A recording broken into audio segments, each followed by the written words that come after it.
देवी पार्वती ने प्रथम गुरु बनकर कार्तिकेय का प्रशिक्षण आरंभ कर दिया।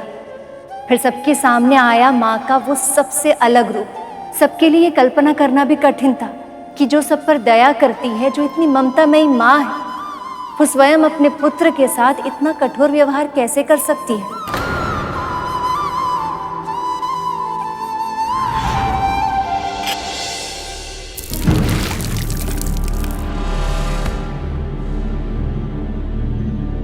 समय हो गया।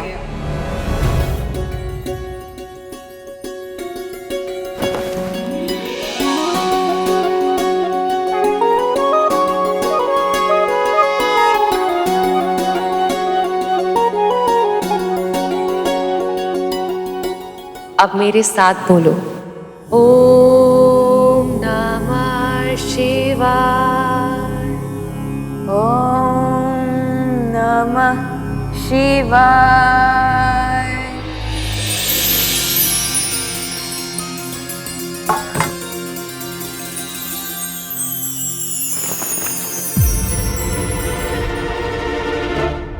खाओ। मैंने तो सोचा था कि इतने परिश्रम के पश्चात माँ मुझे स्वादिष्ट भोजन खिलाएंगी, किंतु ये क्या, केवल 2 फल। अब सूर्य नमस्कार आरंभ करो।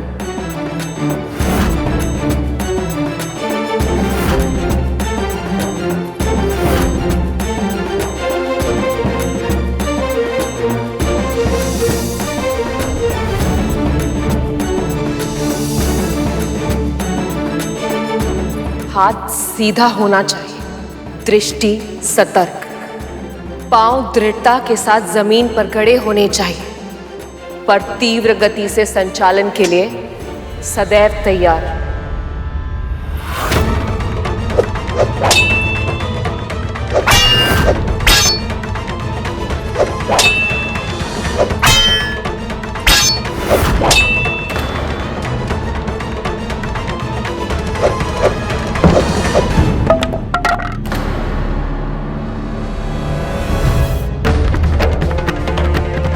माँ,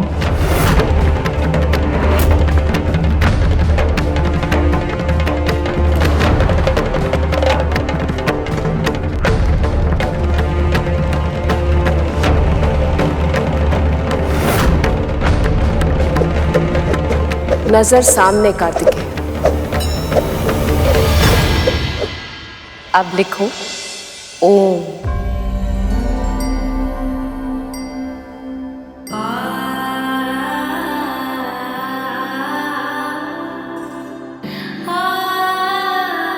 वेदों का पठन पाठन का माध्यम होता है श्रुति और वाचन, अर्थात सुनना और उच्चारण करना।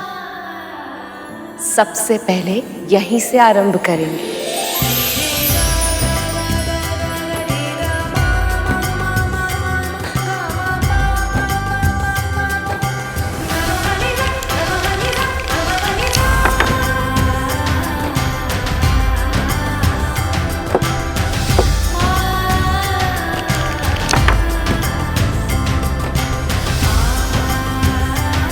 कार्तिकेय, संसार में कुछ भी इतना सरल नहीं होता जितना दिखाई देता है। इस साधारण से खेल में भी तुम्हें योजना बनानी होगी। अपने प्रतिद्वंदी को मानसिक चक्रव्यूह में उलझाना होगा। उसे लगना चाहिए कि तुम्हारी अगली चाल ये है, परंतु उसके अनुमान के बिल्कुल विपरीत पहले से और भी अधिक प्रभावी वार करना होगा।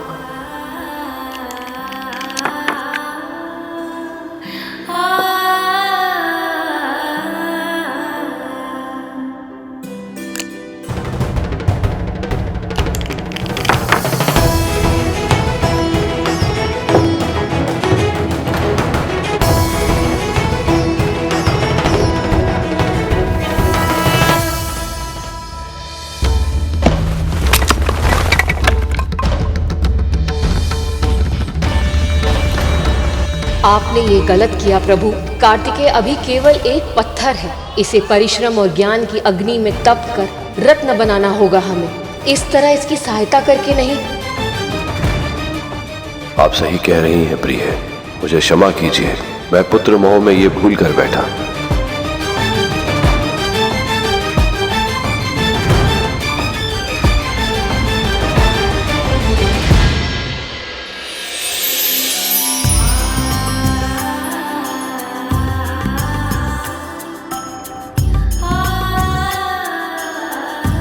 जानती हूँ पुत्र, बहुत कड़ा श्रम करवा रही हूँ तुमसे, पर विवश हो। अपना उद्देश्य पूरा करने के लिए तुम्हें बहुत दृढ़ नींव की आवश्यकता है।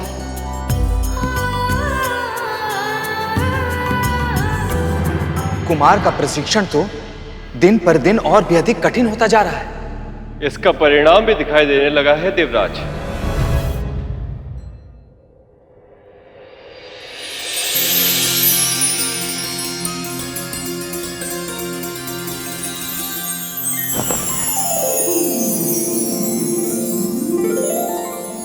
ओम नमः शिवाय।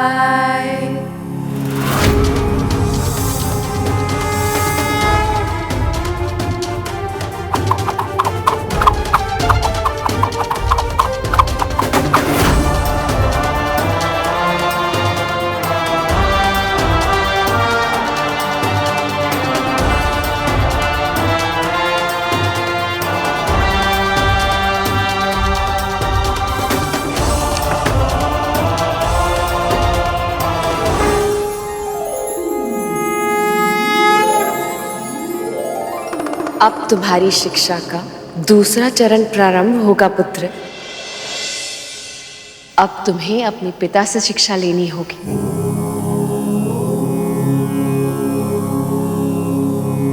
तुम्हारी मां से तुम्हें व्यवहारिक और संसारिक ज्ञान प्राप्त हुआ है पुत्र। अब मैं तुम्हें आत्मिक ज्ञान से अवगत कराऊंगा।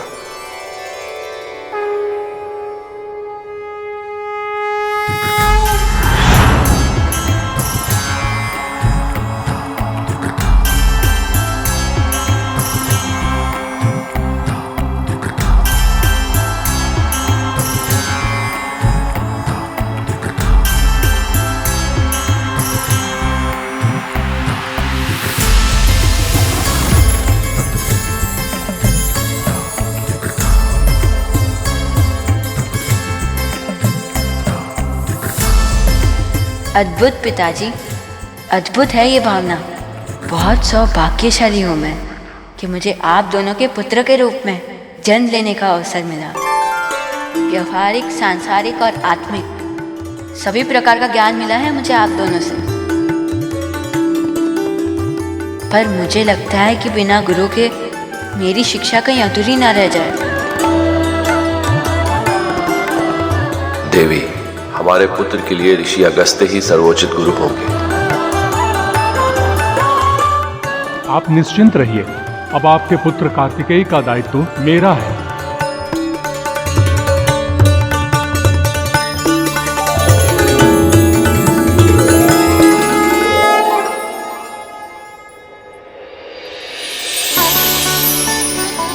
कलारीपयट्ट, मल्लखंभ और अन्य युद्ध कलाओं में प्रवीणता आवश्यक है, किंतु इन शारीरिक तकनीकों के साथ साथ तुम्हें युद्ध नीति भी सीखना आवश्यक है। जी गुरुदेव।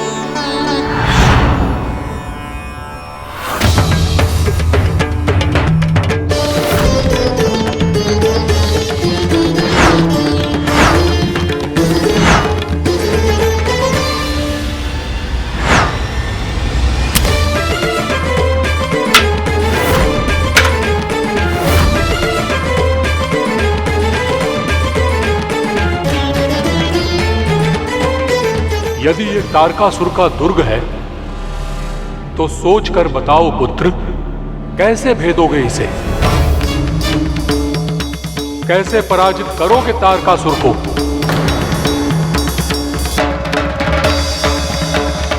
शत्रु के पराजय का रहस्य उसके व्यवहार में छुपा होता है गुरुदेव।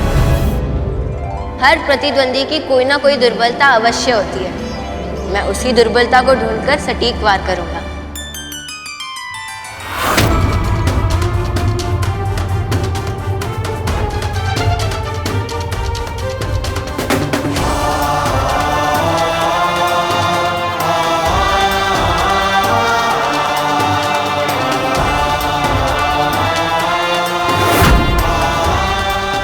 ये एकमात्र मार्ग है दुर्ग के भीतर से बाहर शस्त्र पहुंचाने का। यदि इसे ध्वस्त कर दिया तो उनकी सेना कमजोर पड़ जाएगी।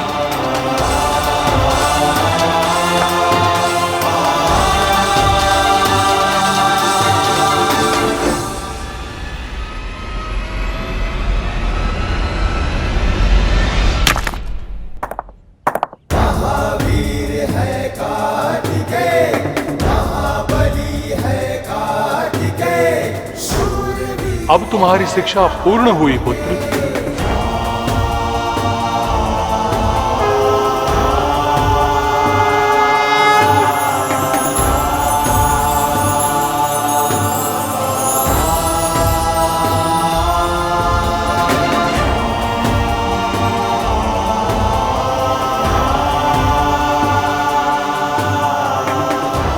अब आप हमारे सेनापति हैं, तो हमें किसी का भी भय नहीं। भय तो उस तारकासुर को होगा कुमार, अपनी मृत्यु की संभावना से ही कांप रहा होगा वो। उसका मनोबल इस समय बहुत ही कम होगा और हम देवता बड़ी सरलता से उस पर विजय प्राप्त कर लेंगे।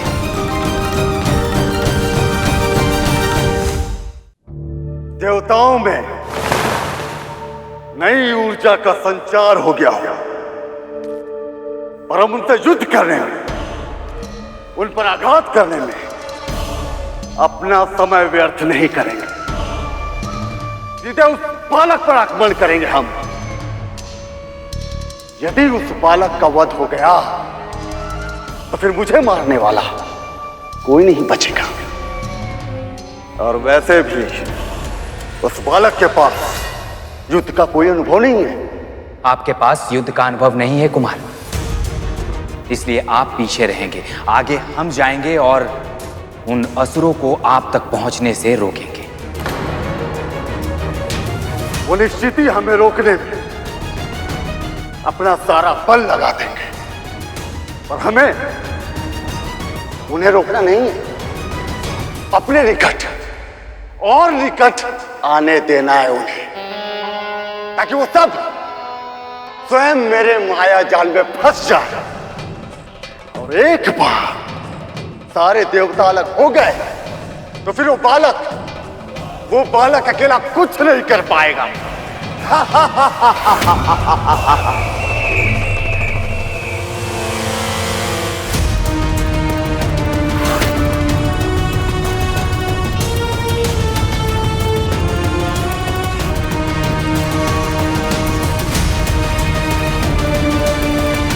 फिर देवताओं ने मिलकर एक योजना बनाई कि वे कार्तिकेय को असुरों का सामना नहीं होने देंगे।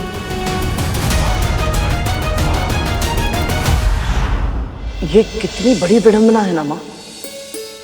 वर्षों तक देवता कार्तिकेय जी के जन्म की प्रतीक्षा कर रहे थे ताकि तारकासुर को मारा जा सके, और अब वही उन्हें युद्ध करने से रोकना चाहते थे।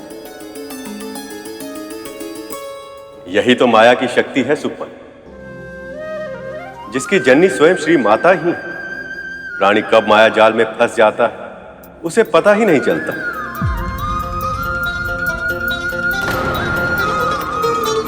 माई अच्छे से जानती थी कि देवताओं ने उनके पुत्र को सेनापति का जो पद दिया है वो एक औपचारिकता से अधिक और कुछ भी नहीं। देवताओं को यह विश्वास नहीं था कि कार्तिकेय उन्हें युद्ध जिता सकते हैं, इसलिए उचित अवसर आने पर कार्तिकेय के लिए यह आवश्यक था कि वह उनका विश्वास अर्जित कर सके, अपनी क्षमता से, अपनी योग्यता से। सचमुच भैया जी, मां जितनी अद्भुत है उतना ही रहस्यमय है इनका कार्य करने का ढंग। जय मां भगवती। जय मां। जय मां भगवती। एक और देवता कार्तिकेय को बालक समझकर उसकी रक्षा करने का प्रयास कर रहे थे, तो दूसरी ओर तारकासुर की पत्नी को कार्तिकेय की शक्ति का आभास होने लगा था।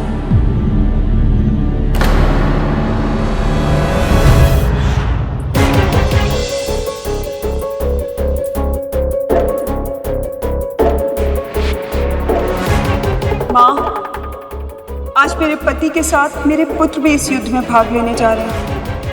कृपया कृपया मेरे परिवार की रक्षा।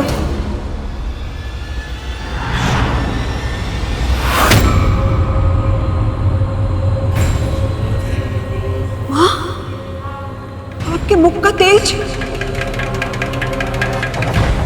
ये तो अशुभ संकेत है। इसका क्या अर्थ हो सकता है माँ? इतना समय क्यों लग रहा है तुम्हें?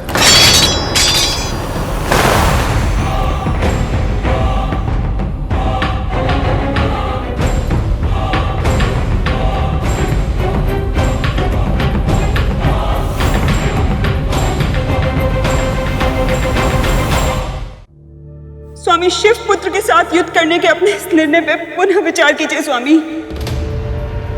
माँ के मुख से तेज का अचानक चले जाना, पूजा से पहले शस्त्रों का भूमि पर गिर जाना, ये सब अशुभ का संकेत है स्वामी। अशुभ नहीं, मूर्खता है। तुम्हारा घबरा जाना, हड़बड़ा जाना तुम्हारे स्वभाव के अवगुण है और कुछ नहीं।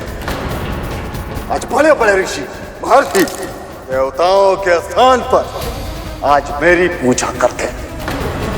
ये सब मैंने अपनी वीरता से प्राप्त किया है। और तुम चाहती कि तुम्हारी हड़बड़ाहट को अशुभ का संकेत समझकर तिनके के समान उस बालक से भयभीत होकर ये सम्मान, ये राजपाट, ये ऐश्वर्य सब कुछ त्याग दूं? कभी नहीं। उस बालक से हार मानना तो दूर, उससे युद्ध करना भी मेरे लिए व्यर्थ। मेरे सामने वो एक कांटे से अधिक और कुछ नहीं, और उस कांटे का सामना करने के लिए तो मेरा छोटा पुत्र तराक्ष ही पर्याप्त है। अवश्य पिताजी, उस कांटे को तो एक चुटकी में तोड़ के फेंक दूंगा मैं।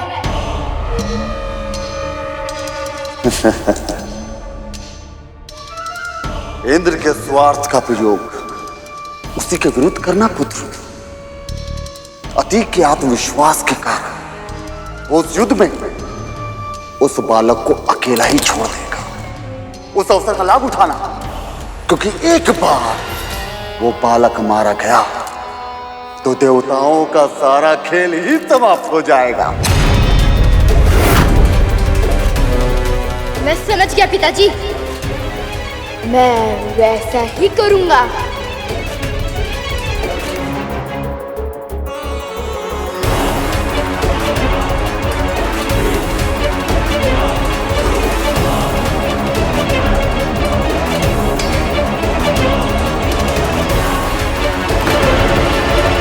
एक ओर तारकासुर का छोटा पुत्र अपने पिता की आज्ञा से कार्तिकेय का अंत करने निकल पड़ा था, तो दूसरी ओर कार्तिकेय इस युद्ध को अपनी योग्यता सिद्ध करने का अवसर मान पूर्ण वीरता से असुरों का सामना करने प्रस्तुत था।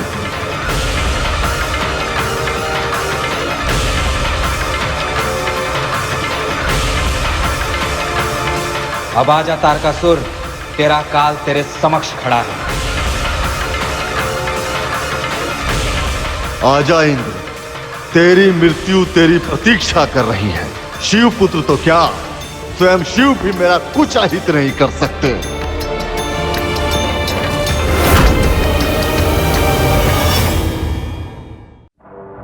पिताजी, मैं ताराक से अधिक योग्य और अनुभवी हूं, फिर भी आपने उसे युद्ध करने भेजा, मुझे नहीं। क्योंकि वो तो केवल एक प्रिय पुत्र है, और तुम मेरे उत्तराधिकारी हो विदुरमाली, और तुम्हारे प्राणों को संकट में नहीं डाल सकता मैं।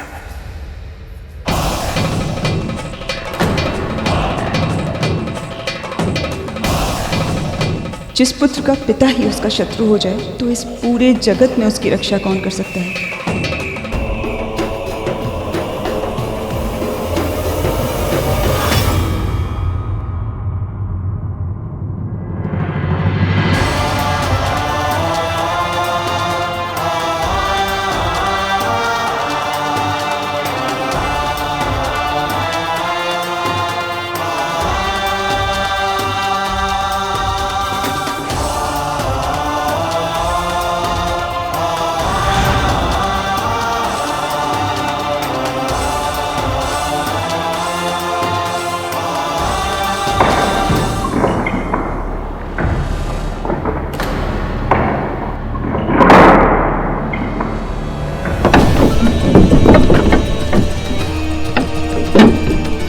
युद्ध का द्वार खुल रहा है, सावधान।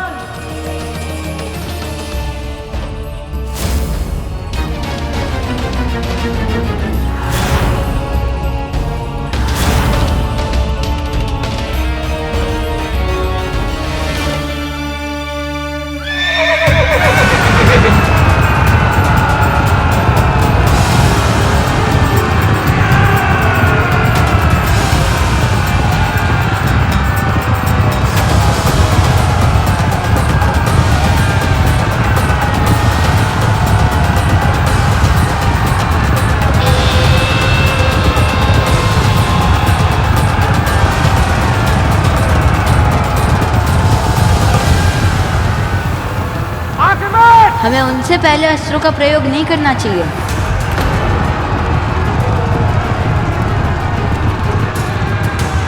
नीति कहती है यदि युद्ध से पहले संधि की तनिक भी संभावना हो तो उसे एक अवसर अवश्य देना चाहिए।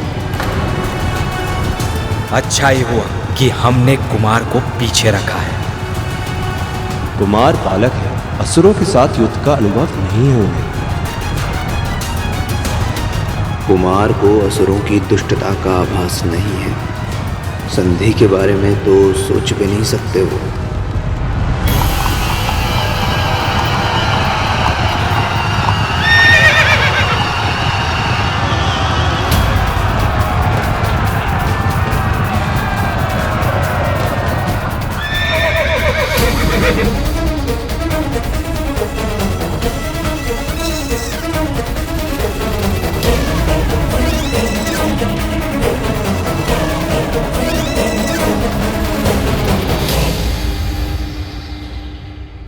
हमें युद्ध में कोई रुचि नहीं है।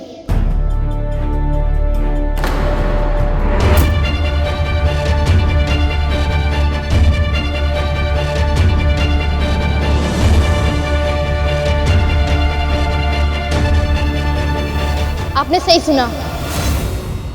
हम असुर मानते हैं कि युद्ध की आवश्यकता नहीं है।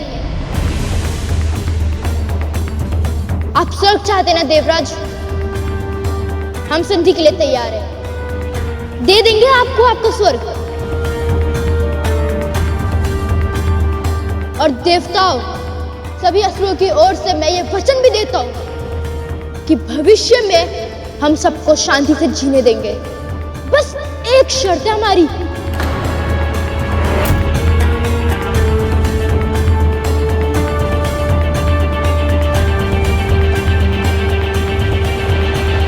कार्तिकेय को हमें सौंप दीजिए।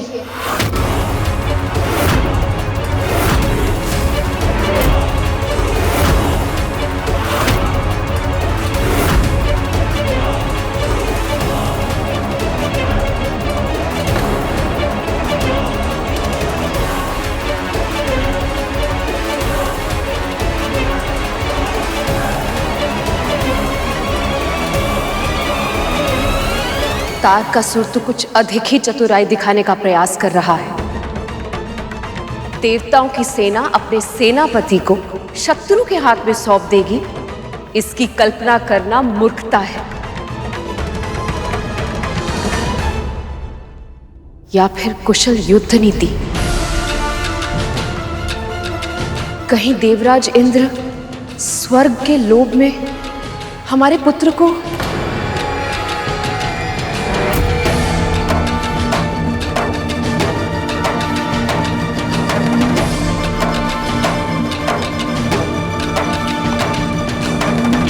स्वर्ग के लिए तुम्हें कुमार को सौंपते हैं?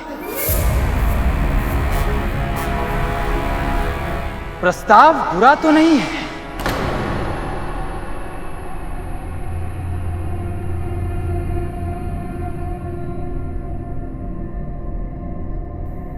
यदि असुरों की कुटिल दृष्टि से देखा जाए तो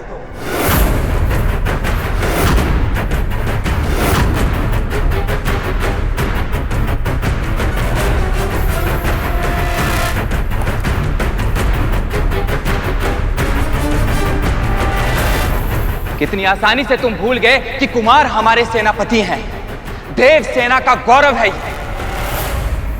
तुम असुरों से तो ऐसी ही मूर्खता की आशा थी।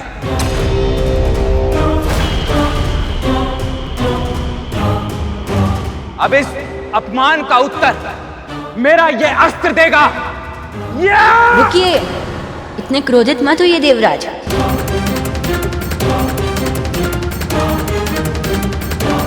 असुरों का प्रस्ताव इतना भी बुरा नहीं है कि विचार किए बिना ही ठुकरा दिया जाए।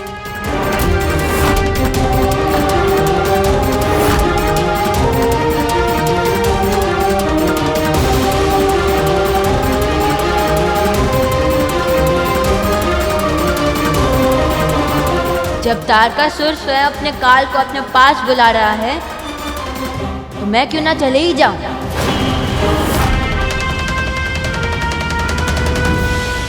सीधे उसका सामना करूंगा तो निर्दोषों का रक्त बहाए बिना ही इस युद्ध का अंत कर पाऊंगा।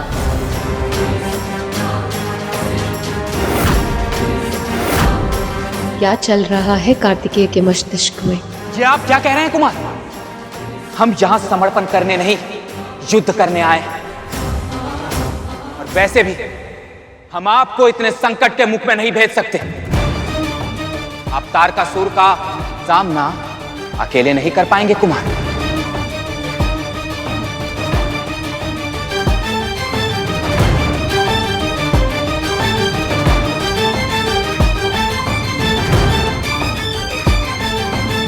तुमने ऐसा प्रस्ताव देकर यह सिद्ध कर दिया है कि ना तो तुम संधि के योग्य हो और ना ही क्षमा के।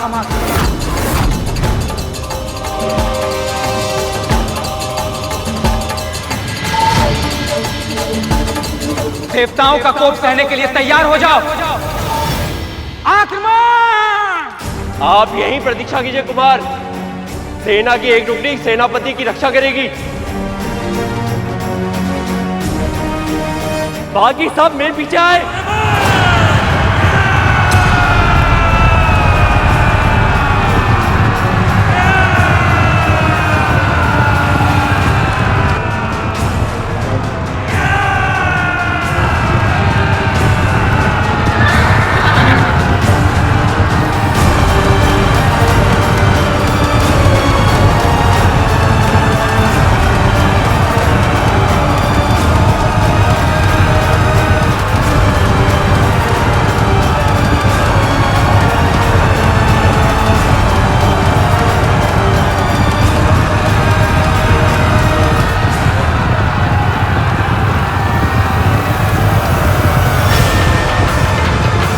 मूर्ख देवताओं को लगता है कि हम इनसे भयभीत हैं, किंतु हमारी योजना कुछ और ही है।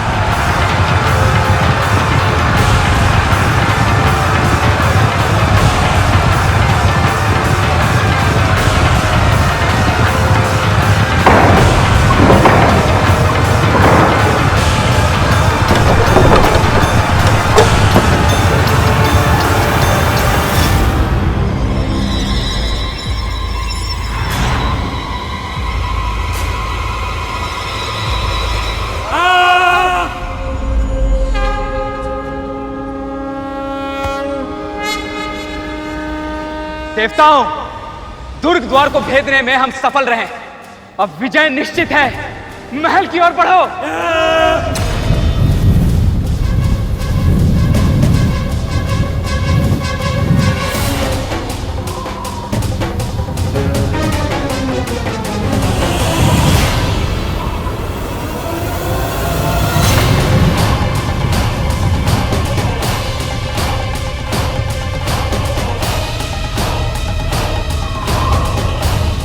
ये क्या हो रहा है देवराज? छली असुरों ने हमें अपने माया जाल में फंसा लिया है। और उधर रणभूमि में कार्तिकेय बस कुछ ही सैनिकों के साथ हैं।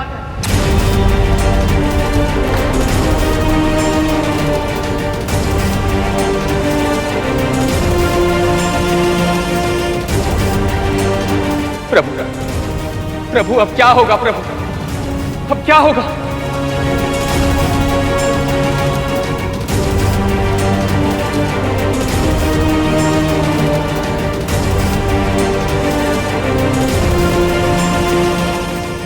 ये कैसे संभव है?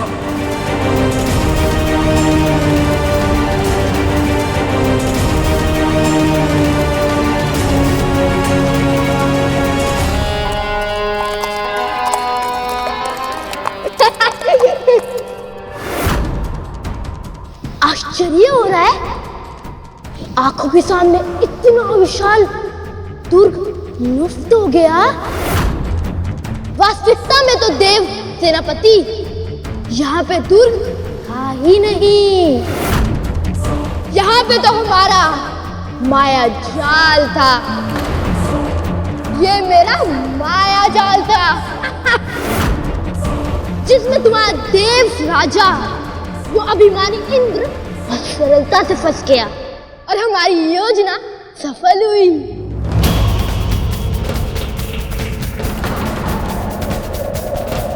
अब अपने आप को समर्पण कर दो कार्तिकेय, क्योंकि तुम्हें बचाने वाला कोई नहीं है।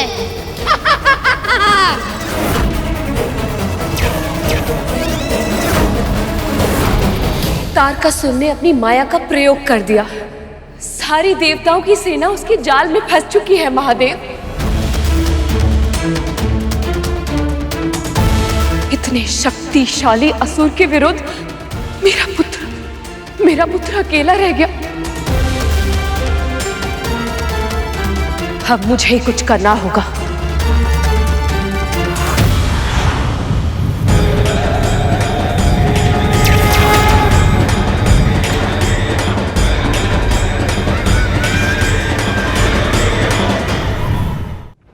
ये आप क्या कर रही हैं देवी? वही जो एक माँ को करना चाहिए, अपने पुत्र की रक्षा। माँ का कार्य केवल रक्षा करना नहीं होता देवी, आत्मरक्षा सिखाना भी उनका दायित्व होता है। आप जानती हैं, जैसे किसी पौधे को आवश्यकता से अधिक छांव मिल जाए तो वो भी कुम्हला जाता है, ठीक उसी प्रकार पौधे के उचित विकास के लिए धूप भी उतनी आवश्यक होती है जितनी छांव।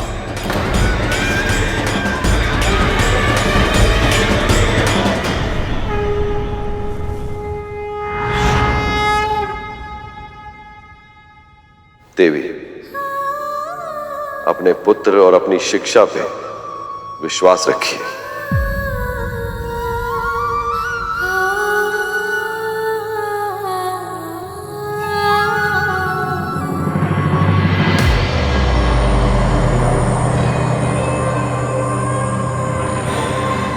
वाह पिताजी, क्या योजना बनाई है आपने।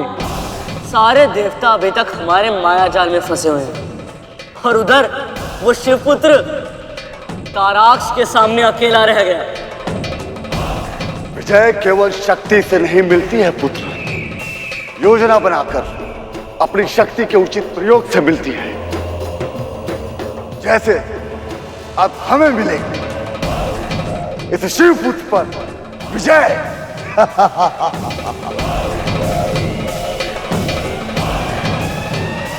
स्वामी का इतना अधिक अहंकार मेरे मन में भय क्यों उत्पन्न कर रहा है? क्या हुआ सेनापति कार्तिकेय? अपने रक्षक देवताओं को बंदी देखकर मन घबरा रहा है। चिंता मत करो, युद्ध में किसी निर्दोष का रक्त बहे उसके पक्ष में मैं भी नहीं हूं। इसलिए यदि मुझसे भय ना लग रहा तो आओ, हम दोनों, केवल हम दोनों एक दूसरे का सामना करते हैं और अपने बाहुबल से इस युद्ध का परिणाम निश्चित कर ले।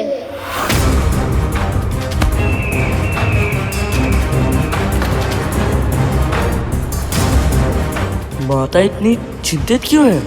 सेना का कार्य अपनी सेनापति की रक्षा करना नहीं होता, विपक्षी सेना से युद्ध करना होता है और सेनापति का कार्य उस युद्ध का नेतृत्व करना होता है। तुम्हारी चुनौती मुझे स्वीकार है असुर, जो शस्त्र उचित लगे चुन लो।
ये शिवपुत्र तो भयभीत है।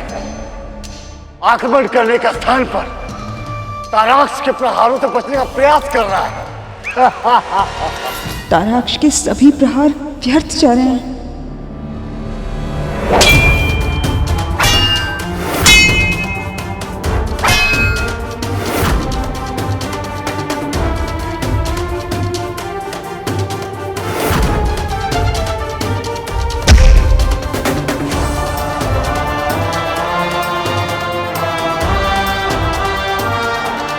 तुम्हारी योजना सफल हो रही है पुत्र। असुर थक रहा है। अचानक प्रहार करो और समाप्त कर दो इस युद्ध को। अचानक प्रहार करो और समाप्त कर दो इस युद्ध को। अचानक प्रहार करो, समाप्त कर दो इस युद्ध को।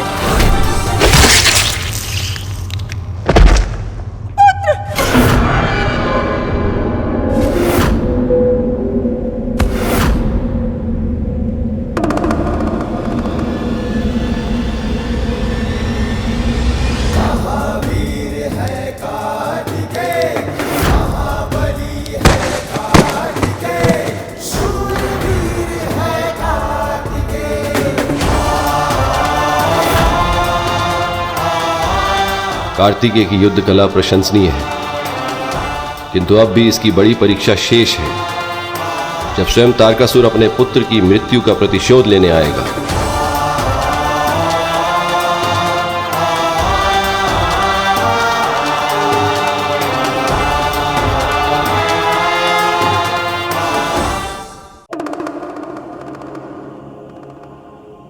अब आप ठीक हैं देव?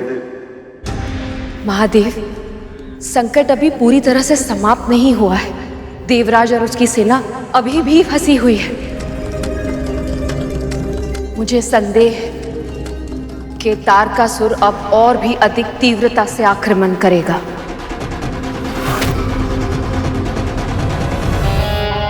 मूर्ख कहीं का,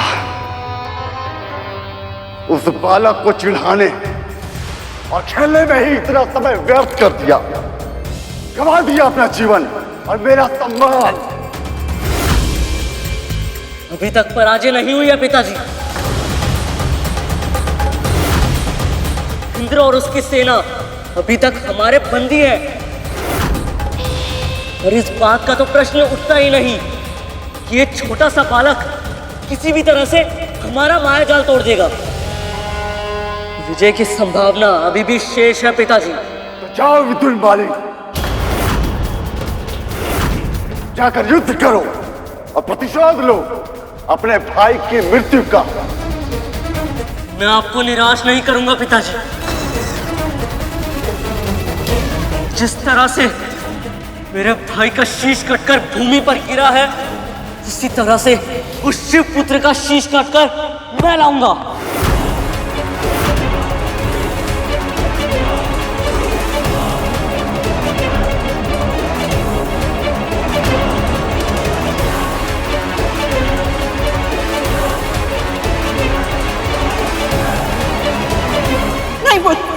नहीं, शिव पुत्र से युद्ध मत करो।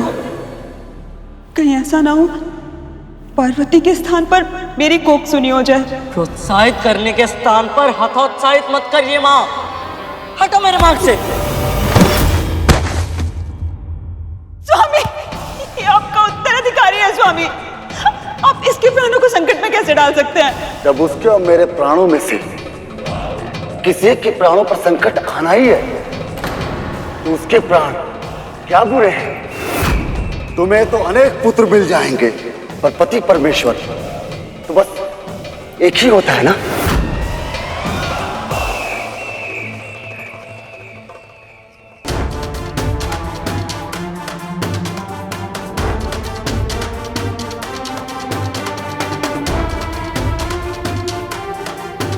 मुझे देवराज और अन्य देवताओं को असुरों के मायाजाल से शीघ्र ही मुक्त करना होगा। अब हम क्या करें सेनापति? सेना के बिना तारकासुर से युद्ध कैसे करेंगे हम? हमें भाग जाना चाहिए सेनापति। प्राण बचेंगे तो हम भविष्य में अवश्य युद्ध कर पाएंगे। हम सेनापति हूं मैं। अपनी सेना को शत्रु की माद में अकेला छोड़कर कहीं नहीं जाऊंगा। यदि ये मायाजाल है तो मेरी माँ योग माया है।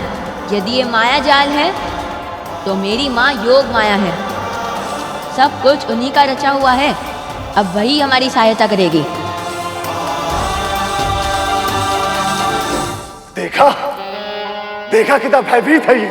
प्रार्थना कर रहा है अपने प्राणों की रक्षा करने के लिए, और ऐसा नहीं होगा। ना ही इसके पिता मेरा वध कर सकते हैं, ना ही मां। तो फिर इस पूरी सृष्टि में ऐसा कौन है जो मुझसे इसकी रक्षा कर पाए? स्वामी का इस प्रकार अहंकार उचित नहीं है। अंततः है तो वो देवी पार्वती और महादेव का पुत्र। न जाने कितनी असीम शक्तियों का स्वामी होगा वो।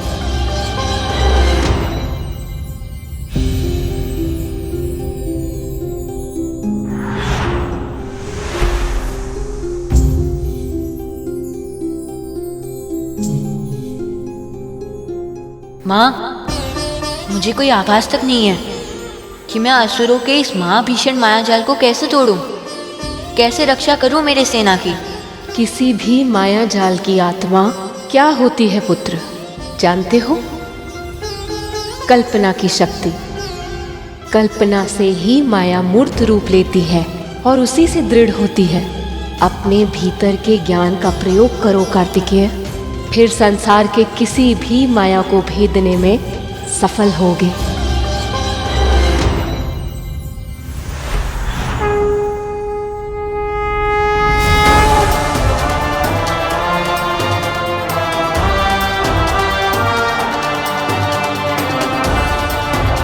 मुझे इस माया जाल को तोड़ना ही होगा।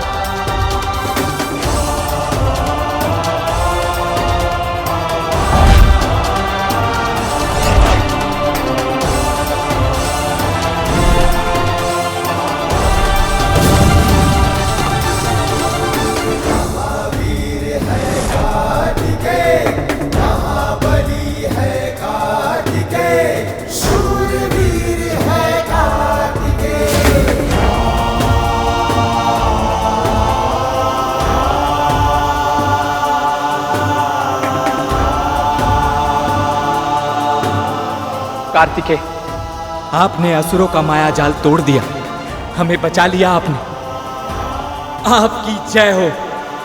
सेनापति की जय, सेनापति की जय, सेनापति की, सेनापति की। ये जयकार मेरी नहीं, आपकी है माँ। दूर रहते हुए भी आपने अपने पुत्र की सहायता कर ही दी। एक माँ अपनी संतान से शारीरिक रूप से भले ही दूर, पर इतनी दूर भी कभी नहीं होती कि उसकी हर इच्छा, उसकी हर पीड़ा बिना कहे समझ ना पाए। एक माँ अपनी संतान को शिशु अवस्था से ही जान जाती है, जब वो बोल भी नहीं पाता, जब उसे ये भी नहीं पता होता कि वो भूख से रो रहा है या नींद से। संतान भी अच्छी तरह जानती है कि उसे कष्ट हो तो मां सब कुछ छोड़ छाड़ के, सब कुछ भूल के उसकी ओर दौड़ती है। इसीलिए संतान चाहे कितनी भी बड़ी हो जाए, पर कष्ट की घड़ी में उसके मुख से पहला शब्द मां ही फूटता है।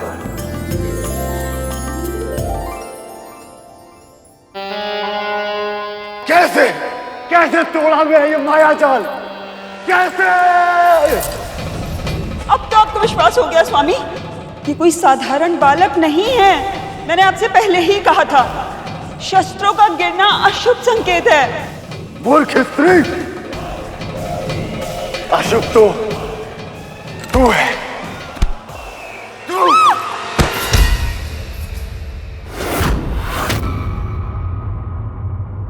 हमें क्षमा कर दीजिए कुमार, हमने आपकी क्षमता को कम आंका। हाँ कुमार, हम जानते थे कि आप तारकासुर का वध करने में सक्षम हैं, फिर भी हमने आपकी योग्यता पे विश्वास नहीं किया। हमें क्षमा कर दीजिए।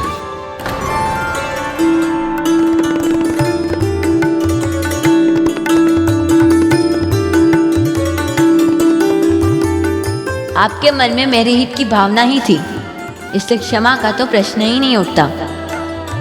और वैसे भी मैंने जो भी किया है माँ की सहायता से ही किया है।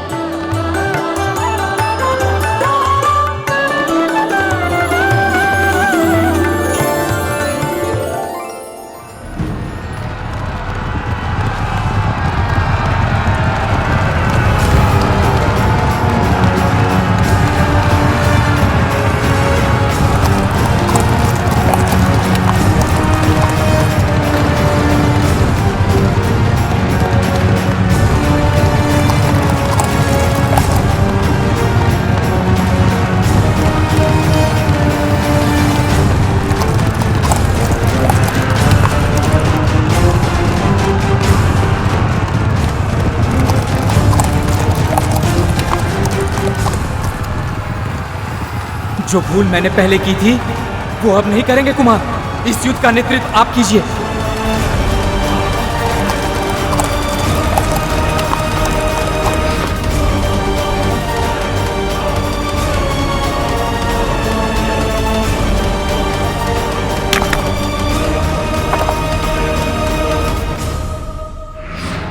गरुड़ व्यूह।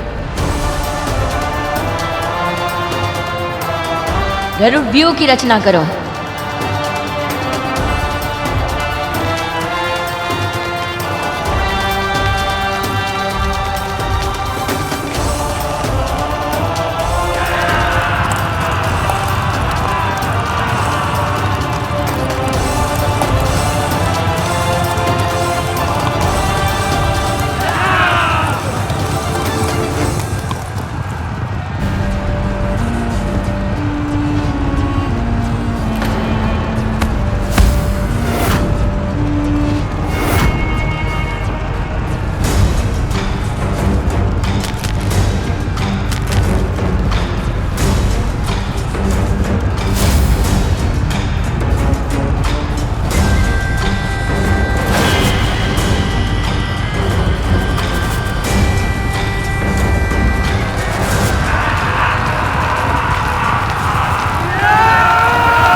मैं व्यर्थ ही आपकी चिंता कर रहा था।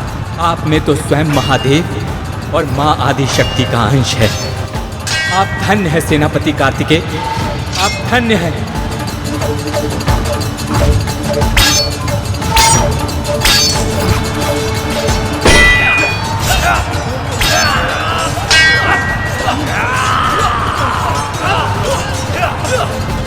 जिसे स्वयं शक्ति ने प्रशिक्षण दिया, उसका इतनी वीरता से युद्ध करना तो स्वाभाविक ही है।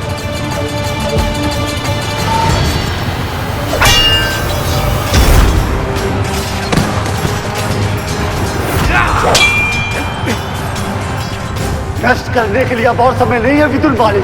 इस बालक पर आक्रमण करो, रोको इसे।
वर्षों का प्रशिक्षण तुम्हारे साथ है विदुर मालिक, जबकि ये बालक पूरी तरह अनुभवहीन है। जो कार्य ताराक्ष नहीं कर पाया, अब वो तुम करोगे।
शाबाश मेरे पुत्र, अब अवसर का लाभ उठाओ और वध कर दो इस शिव पुत्र का।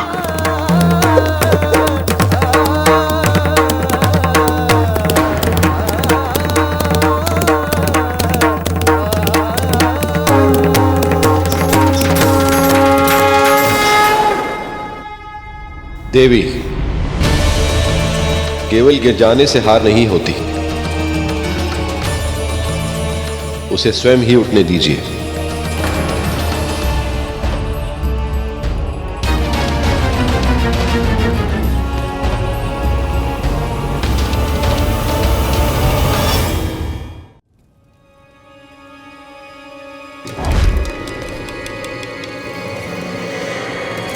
मुझे कुछ भी दिखाई नहीं दे रहा है, किंतु मुझे इसे पराजित करना ही होगा।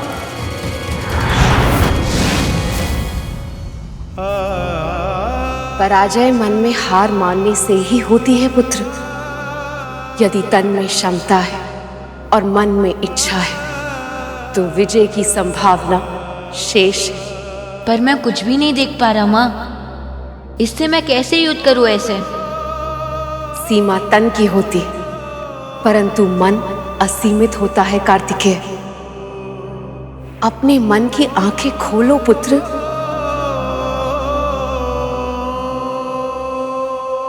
अपने मन की आंखें खोलो पुत्र।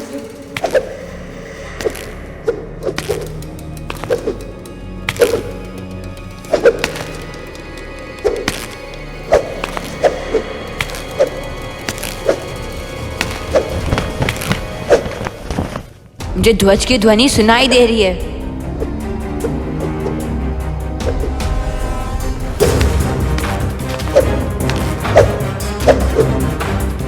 मैं अपने शत्रु के पैरों की ध्वनि सुन पा रहा हूं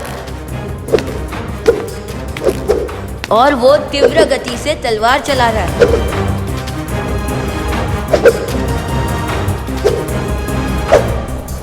मुझे ध्वज के पास पहुंचना होगा ताकि मैं उसे अपना शस्त्र बना सकूं।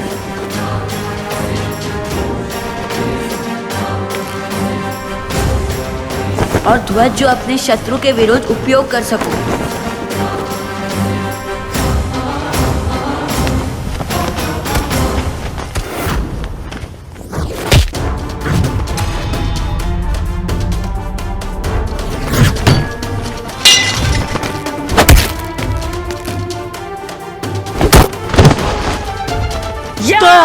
दया दया कीजिए गौरी शंकर सूत।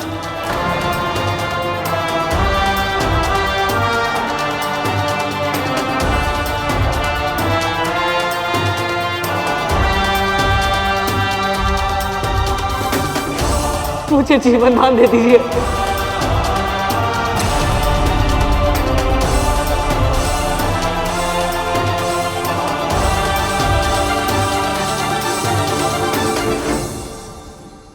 व्यक्तित्व की वास्तविक परीक्षा तब होती है देवी, जब चुनाव करना कठिन हो।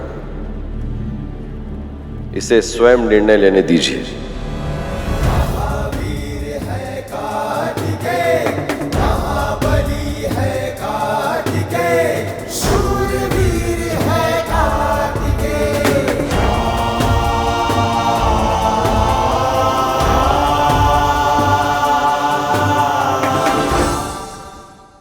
इसका विश्वास मत कीजिए सेनापति।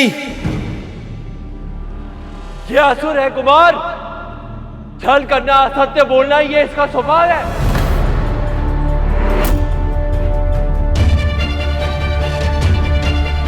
नीति के विरुद्ध निर्णय मत लीजिए।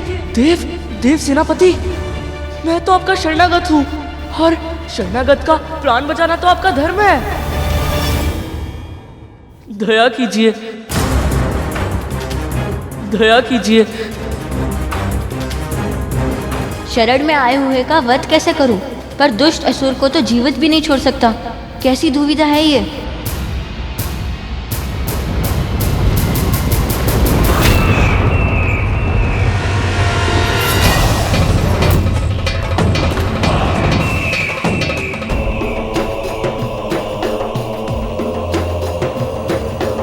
जो शत्रु के पांव में गिर जाए वो मेरा पुत्र हो ही नहीं सकता।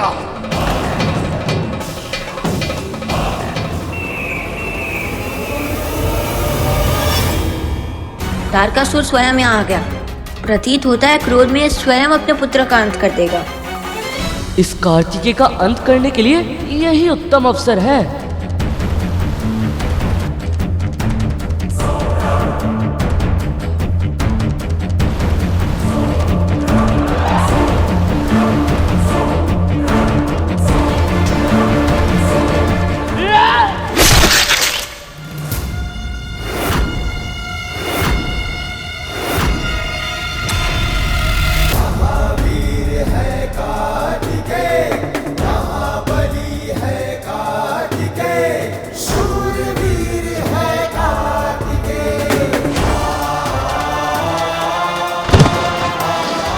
दुष्टों पर दया नहीं की जाती, उन्हें दिया जाता है केवल दंड।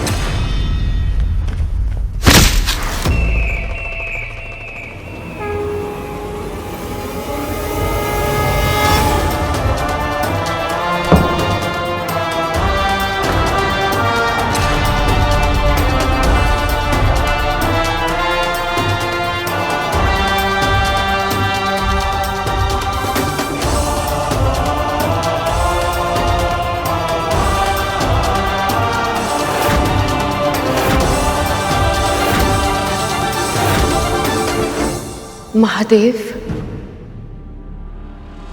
हमारे पुत्र ने युद्ध की मर्यादा तो रख ली, परंतु वो तारकासुर का सामना कैसे करेगा? पुत्र कितना भी क्षमतावान ही क्यों ना, पर मां की ममता सदैव उसकी चिंता करती रहती है। और हमारे पुत्र में तो आपका अंश है, आदि शक्ति का अंश, और आपको अपनी शक्ति पर विश्वास करना ही पड़ेगा देव।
अद्भुत, विलक्षण। इतनी कम आयु में इतने बड़े असुर से युद्ध कर रहे हैं राजकुमार कार्तिकेय, और वो भी बिना किसी भय के। और यही नहीं वायुदेव, तारकासुर जैसे भीषण योद्धा के प्रहारों का उत्तर अपने अस्त्रों से देकर कुमार अपनी योग्यता को सिद्ध कर रहे हैं। नहीं तो किसी और में यह सामर्थ्य कहां कि तारकासुर जैसे योद्धा के सामने इतनी देर टिक पाए।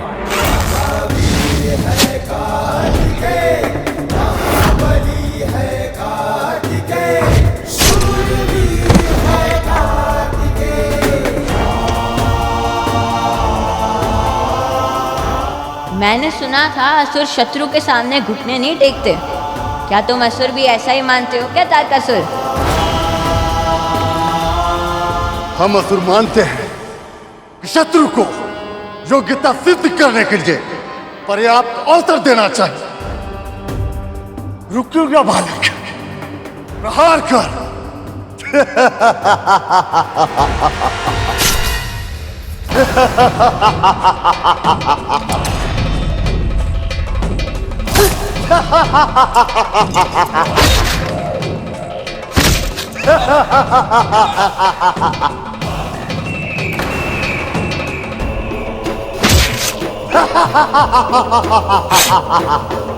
तू मेरा कुछ नहीं बिगाड़ सकता बालक, क्योंकि मेरे प्राण तेरी मां के चरण कमलों में है। मुझे मारना चाहता है तो जा, पहले उन्हें काट।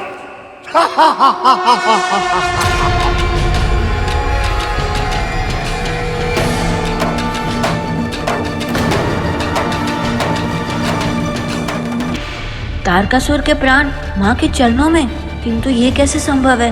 माँ पर प्रहार करने का मैं विचार भी नहीं कर सकता हूँ, किंतु फिर तारकासुर का अंत कैसे करूंगा मैं? ये राक्षस राज तो बड़े ही बुद्धिमान निकले।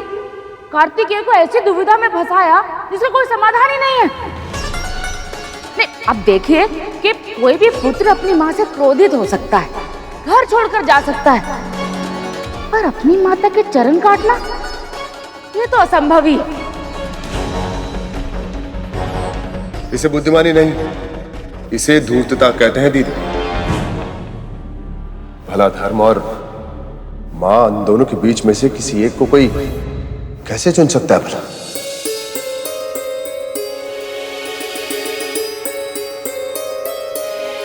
पर चुनना तो बड़ा ही होगा ना, क्योंकि यदि तारकासुर नहीं हारता तो संसार कैसे बच पाता? परंतु मां, सदैव अच्छे व्यक्तियों को ही ऐसी कठिन परीक्षाएं क्यों देनी पड़ती है? क्योंकि अच्छे व्यक्ति ही भगवान से सबसे अधिक प्रेम करते हैं। उनको अपने चरणों में सदा सदा के लिए स्थान देने से पहले भगवान के लिए भी अनिवार्य होता है कि वह उनकी परीक्षा ले। कार्तिकेय के लिए भी ये चुनाव करना बहुत कठिन था। या तो उसे अपने कर्तव्य को चुनना पड़ता जिसके लिए उसका जन्म हुआ था, या तो अपने माँ को जो उनके अस्तित्व का आधार थी। इतने छोटे से बालक के लिए इससे बड़ी परीक्षा क्या हो सकती है? परीक्षा जब पहेली बनकर चुभने लगे तो उसका समाधान ढूंढना आवश्यक हो जाता है। वाराणसी के एक सेठ ने अपनी मां के नाम पर एक भव्य मंदिर का निर्माण करवाया। उस मातृभक्त ने मंदिर में प्राण प्रतिष्ठा के बाद कहा कि हे मां, मैंने तुम्हारे नाम को शताब्दियों तक अमर कर दिया, मैंने तुम्हारा ऋण चुका दिया। उसके ये कहते मंदिर का एक बड़ा भाग छत के साथ ढह गया। जानते हो क्यों? क्योंकि मां का ऋण कभी चुकाया नहीं जा सकता। इस संसार में बड़ी से बड़ी तपस्या कर भगवान को तो पाया जा सकता है प्रभु, परंतु मां के ऋण से मुक्ति नहीं पाई जा सकती। कि मां तो वो है जो प्रसव के समय हंसते हंसते मृत्यु के मुंह में जाकर अपनी संतान को जन्म देती है,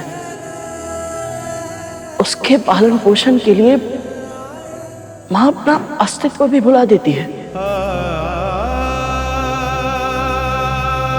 रात रात भर जागकर अपनी संतान को सुलाती है माँ, और उसे खिलाए बिना एक निवाला भी स्वयं नहीं खाती। अपनी संतान के लिए अपना पूरा जीवन समर्पित कर देती है माँ। ऐसी होती है माँ।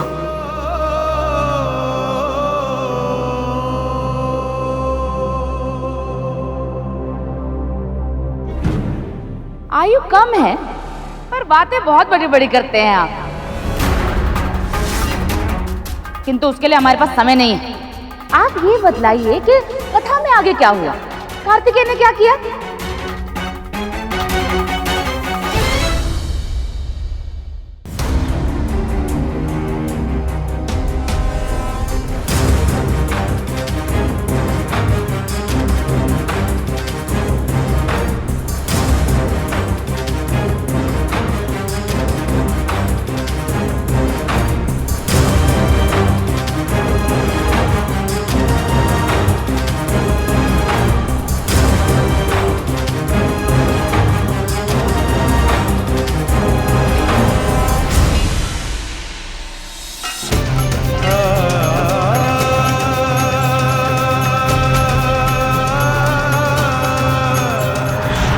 मैं तुम्हें आत्मिक ज्ञान से अवगत कराऊंगा।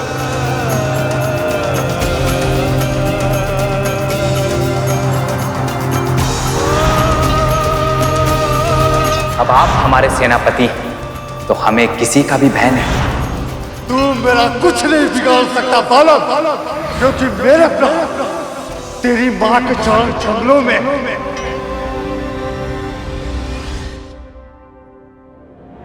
सभी ने कितनी आशाओं से ये उत्तरदायित्व सौंपा था मुझे। अब कैसे निभाऊं अपना दायित्व, कैसे रक्षा करूं संसार की, कैसे?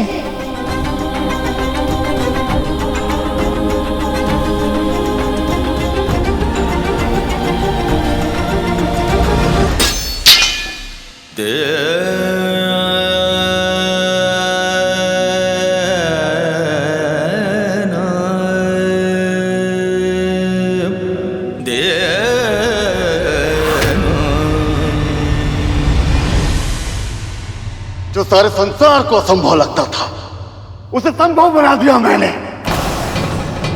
जो कल तक अकल्पनीय था, उसे यथार्थ में बदल दिया। आज मैंने केवल उस बालक कार्तिकेय पर ही नहीं, अपनी मृत्यु पर भी विजय पा ली है। अपने काल को हरा दिया है मैंने। आप सत्य कह रहे हैं स्वामी? विश्वास नहीं हो रहा? कल सुबह अपनी आंखों से देख लेना। कल ना ये देवता यहां दिखाई देंगे और ना ही कार्तिकेय। वो कितना भी वीर क्यों ना हो, पर अपनी मां के चरण कमल काटने की शक्ति उस पुत्र में नहीं है, किसी पुत्र में नहीं होती।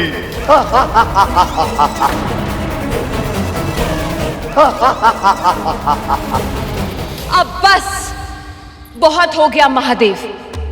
मौन रहकर मैं ये सब नहीं देख पाऊंगी। ये असुर युद्ध नहीं कपट कर रहा है, एक पुत्र को अपने मां के विरुद्ध तलवार उठाने के लिए विवश करने का प्रयास कर रहा है।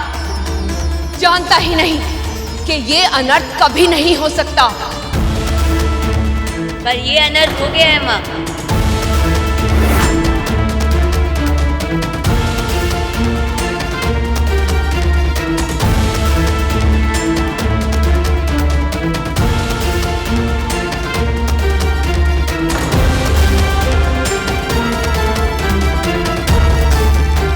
क्या कहना चाहते हो पुत्र? तुम्हारा अर्थ क्या है? आप दोनों ने ही मुझे सिखाया कि मेरा धर्म है धर्म की रक्षा करना, क्योंकि मेरा जन्म एक विशेष उद्देश्य के लिए हुआ था। वही मेरा लक्ष्य है, वही मेरी नियति। इसलिए आज अपने धर्म का पालन करने के लिए मुझे कुछ भी क्यों ना करना पड़े, मैं करूंगा।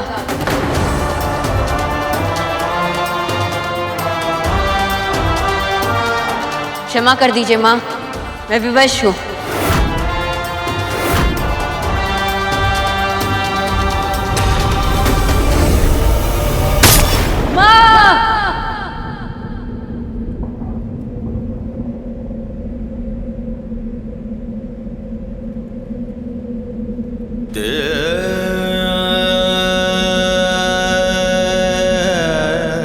ये कितने गंभीर मानसिक संताप से जूझ रहा है, इसका आभास मुझे है महादेव। इसकी पीड़ा मैं अपने हृदय में अनुभव कर पा रही हूँ।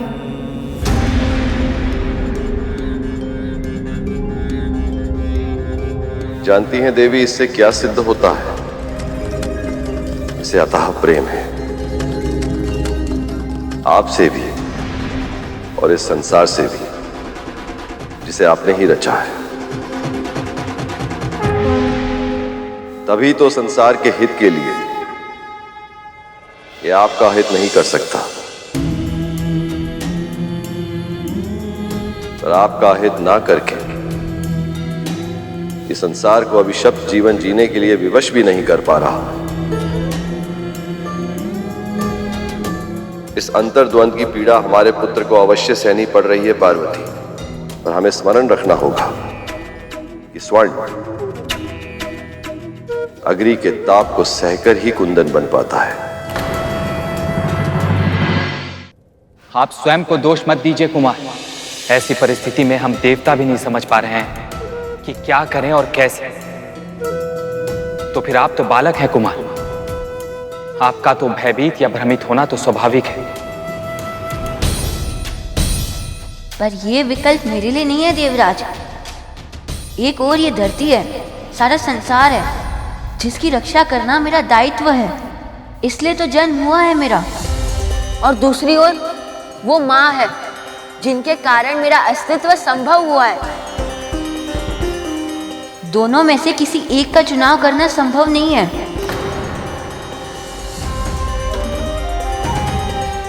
अवश्य ही कोई और उपाय होगा, पर ऐसा कैसे हो सकता है कि उस असुर ने मेरी माँ के चरणों में अपने प्राण रखे हो और माँ को पता तक ना चला हो। ये तो मुझे भी विचित्र लग रहा है कुमार। क्या ये संभव है कि ये असुरों की कोई नई चाल हो?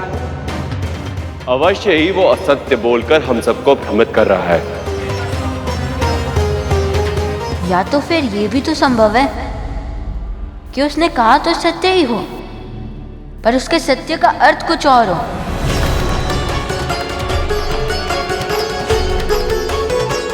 तू मेरा कुछ नहीं बिगाड़ सकता बालक, क्योंकि मेरे प्राण तेरी माँ के चरण कमलों में। उसने कहा था कि उसने अपने प्राण मेरी माँ के चरण कमलों में रखे। चरण कमलों का कोई और भी अर्थ हो सकता है क्या? ये तो अब हमें तारकासुर ही बताएगा। पर तारकासुर स्वयं अपने रहस्य को उजागर क्यों करेगा कुमार? करेगा देवराज।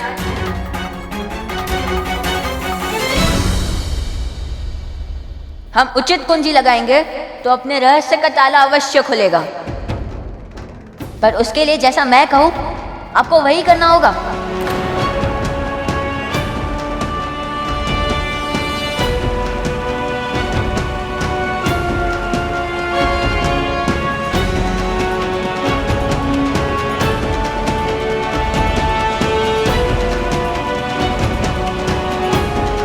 ऐसी क्या योजना बनाने जा रहा है ये? इसने देवराज से क्या कहा होगा प्रभु? कहीं कोई ऐसा कार्य तो नहीं करने जा रहा जिससे ये फिर से किसी संकट में पड़ जाए। अभी तक हमारे पुत्र ने केवल शक्ति और भक्ति का ही परिचय दिया है, पर अब समय आ गया है, इसे बुद्धि की परीक्षा भी देनी होगी। जिसके पास शक्ति, भक्ति और बुद्धि का संगम हो, उसे पूरे ब्रह्मांड में कोई पराजित नहीं कर सकता देवी।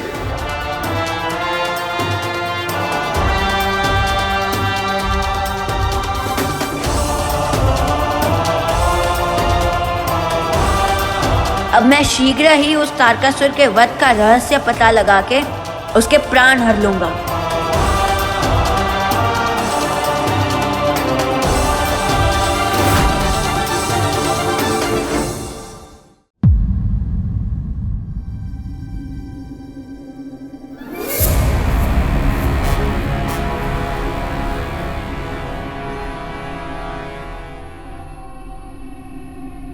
महारानी,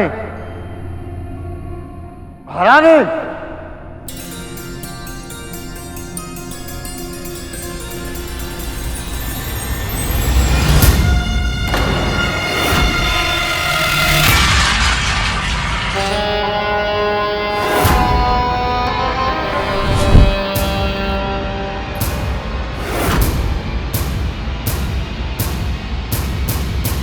आप देवी माँ में आस्था रखती हैं, भक्ति की शक्ति पर विश्वास है आपको, इसलिए मुझे लगा कि मुझे आपको सावधान कर देना चाहिए। यदि आपने अपने स्वामी को नहीं रोका महाराज, तो उनकी मृत्यु निश्चित है। असुर राज ने बालक कार्तिकेय की क्षमताओं को कम आंकने की भूल की है। सर्वज्ञाता महादेव शिव शंकर का पुत्र है वो, उन शक्तियों का पुत्र है जो कभी दुर्बल पड़ ही नहीं सकता। इसलिए हो सके तो आप अपने पति को रोकिए, समझाइए, उनकी रक्षा करने का प्रयास कीजिए, अन्यथा उनके प्राण जिन चरण कमलों में है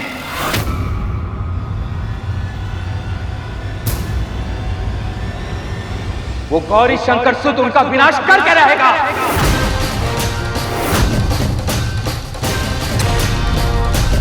देवराजेंद्र,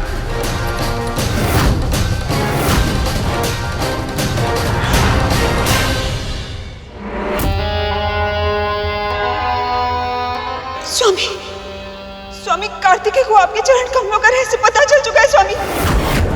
अब क्या होगा?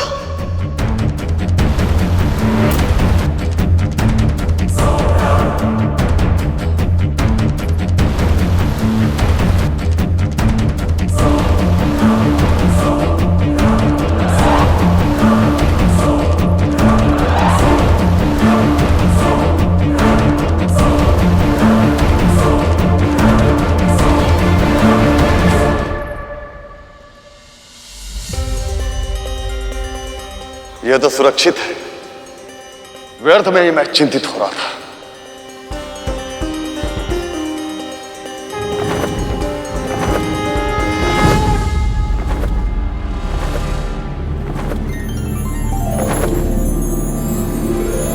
तो ये है वो कमल जिसमें बसी है तारकासुर की प्राण शक्ति।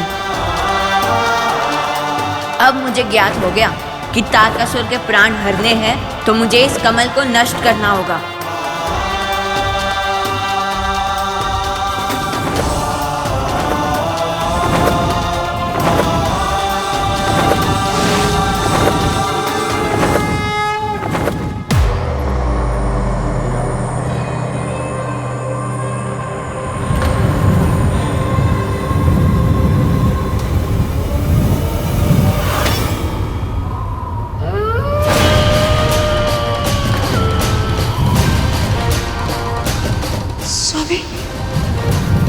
इतने सारे अपशकुन एक साथ, अवश्य ये किसी अनिष्ट का संकेत है स्वामी।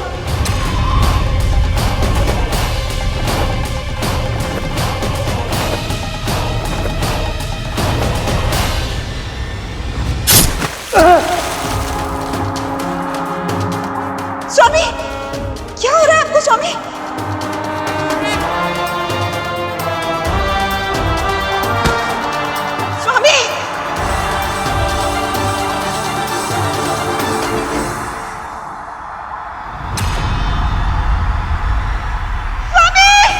देवी पार्वती के चरण कमल नष्ट होते ही तारकासुर की कवच शक्ति का अंत हो गया। किंतु फिर आरंभ हुआ वो युद्ध जिसकी प्रतीक्षा देवताओं को कई वर्षों से थी। कार्तिकेय और तारकासुर का युद्ध, और अब की बार कार्तिकेय के वार से तारकासुर को कोई नहीं बचा सकता था। मेरे साथ छल करके तूने मेरे स्वर्ण कमल को भले ही नष्ट कर दिया हो, पर तू मेरे मनोबल को नष्ट नहीं कर सकता, और न ही मेरे भुजबल को। अब भी इतना शक्तिशाली हूं मैं कि तुझ जैसा असंख्य बालक मेरा कुछ नहीं बिगाड़ सकता। जानता ही है ना, यज्ञों की आहुति मेरे नाम पर होती है। भय से दी गई आहुति आस्था के छोटे से दीपक का भी सामना नहीं कर सकती तारकासुर। आज तुम्हारा अंत होगा और वो अंत करूंगा मैं।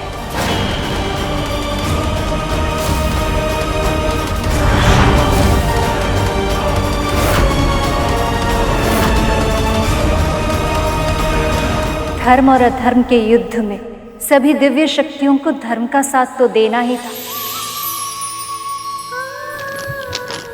और भगवान भी अपने आप को इस संघर्ष से जुड़ने से रोक नहीं पाए।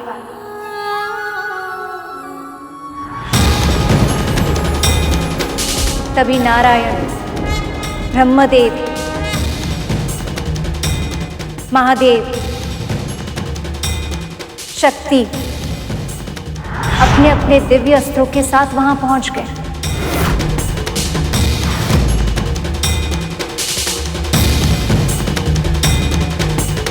वो बहुत ही अद्भुत दृश्य था।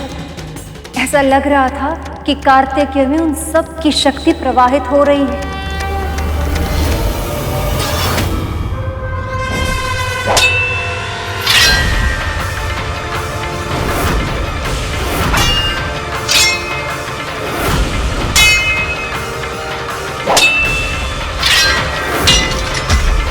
अंत में वहां दुर्गा मां प्रकट हुई। उन सब की असीमित बल से प्रेरित होकर वो गौरी शंकर सुत काल बनकर तारकासुर पर टूट पड़े।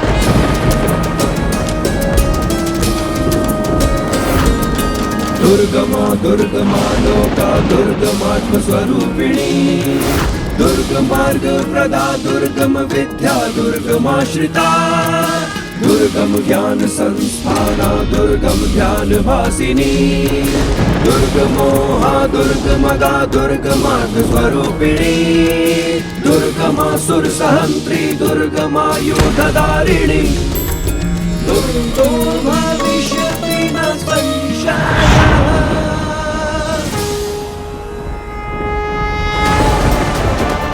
देवराज, क्या हमारा स्वप्न सत्य में सच हुआ? क्या तारकासुर सच में मारा गया?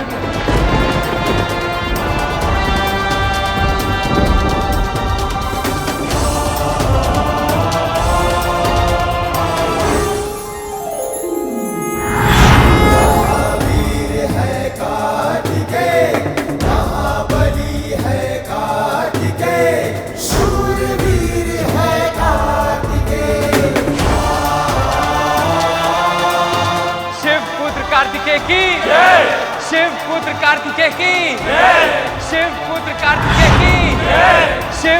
कार्तिकेय की, शिव पुत्र कार्तिकेय की, शिव पुत्र कार्तिकेय की। और इस प्रकार स्कंदमाता के आशीर्वाद से कार्तिकेय ने तारकासुर जैसे महादुष्ट राक्षस का अंत किया और संसार की रक्षा की। उसके बाद देवी पार्वती ने गणेश को जन्म दिया। नवरात्रि के 5वें दिन हम इन्हीं देवी की पूजा करते हैं।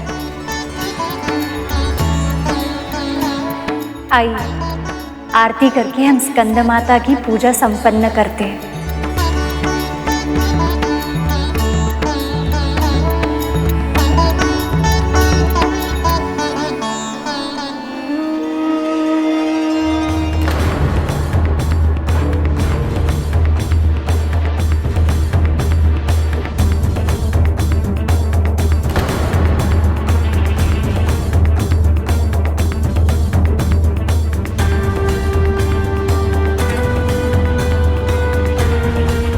कितने समय तक पूजा करेंगे ये सब?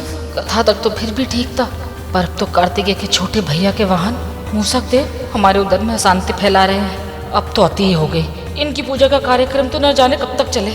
हम जाकर पेट पूजा करते हैं।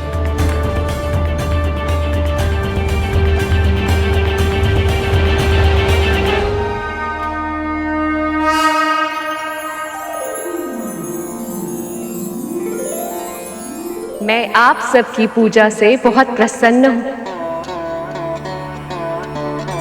गरुड़, तुम अपनी मां की इच्छा अवश्य पूरी करोगे। भविष्य में जब भी एक आदर्श पुत्र का नाम लिया जाएगा, तुम्हारा ही उदाहरण दिया जाएगा। आप सबकी मनोकामनाएं भी अवश्य पूरी होंगी। मेरा आशीर्वाद आपके साथ है।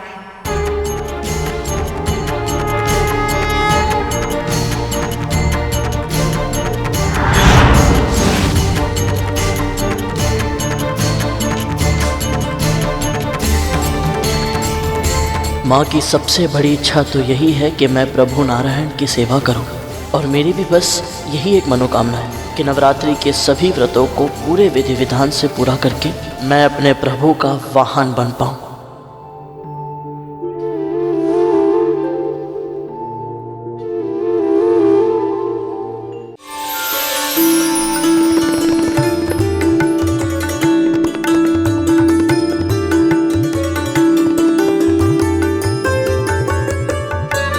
बहन, आपके मुख पर मुस्कुराहट देखकर मुझे तो बहुत प्रसन्नता हो रही है। कल स्कंद माता की कथा सुनकर ऐसा लगा जैसे परिस्थिति कितनी भी विपरीत क्यों ना हो, एक माता और उसके पुत्र के बीच विशेष संबंध सूत्र कभी नहीं टूटता। न जाने क्यों हमें ऐसा विश्वास होने लगा है बहन कि हमें हमारा पुत्र अवश्य मिलेगा। आपके मन में इस व्रत के प्रभाव से आस्था जगी, बहुत अच्छी बात है। अब आप बिल्कुल भी चिंता मत कीजिए, बस पूरी भक्ति से प्रार्थना कीजिए। माँ आपकी प्रार्थना को अनसुना नहीं करेंगे।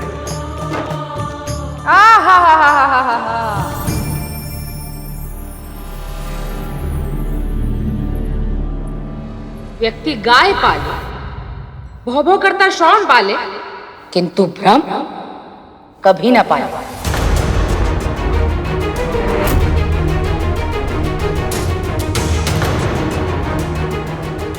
2-4 दिन व्रत क्या रखेंगे? आप खुद को बहुत बड़ी तपस्विनी समझने लगे हैं। ये मत भूलिए कि एक साधारण स्त्री हैं आप। अपने पुत्र को तो संभाल नहीं पाए और चली है विश्वास करने कि माता रानी सारे जगत को छोड़कर अपनी कृपा केवल आप पर बरसाएंगे। अब भाई ये तो अति ही हो गई। दीदी अब बस भी कीजिए ना, आप इतना कड़वा काहे बोल रही हैं आप?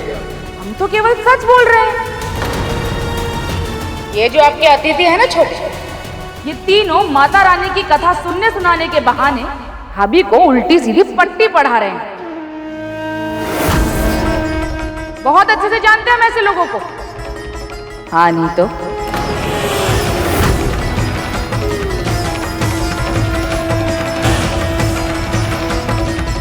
क्या कहा आपने?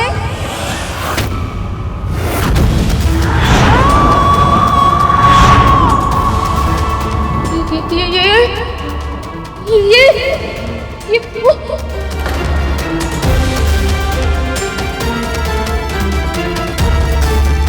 क्या मैंने अभी अभी माता को देखा? क्या मेरा कोई भ्रम था?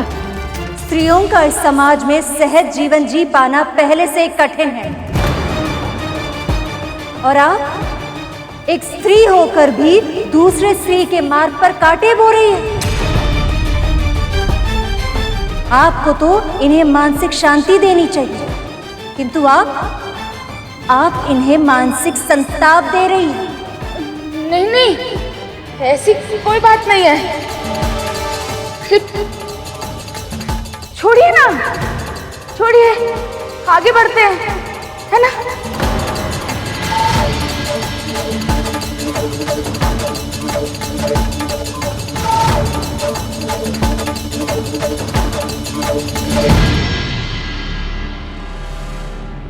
आप बुआ जी की बातों से प्रभावित मत होइएगा। माँ भगवती आपकी प्रार्थना अवश्य पूरी करेंगी।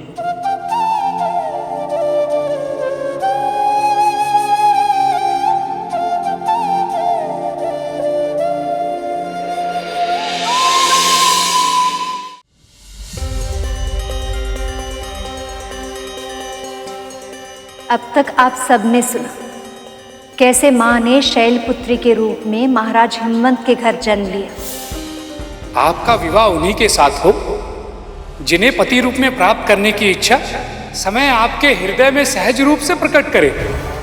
उसके बाद ब्रह्मचारिणी के रूप में तप करके महादेव को पति के रूप में प्राप्त किया।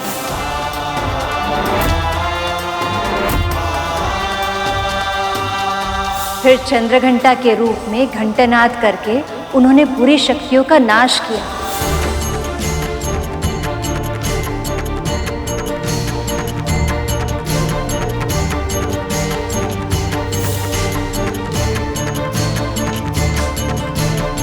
और फिर इस संसार और अपने पति के घर को सुंदर और स्वच्छ बनाया। कुष्मांडा के रूप में उन्होंने सिद्ध किया कि वो इस संसार की प्राण शक्ति है।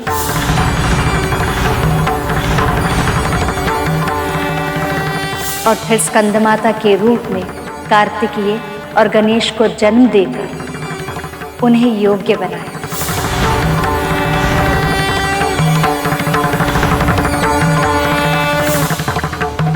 माँ के अब तक के सारे अवतारों में हर स्त्री की तरह उनकी प्राथमिकता थी उनके पति, घर और उनकी संतानें।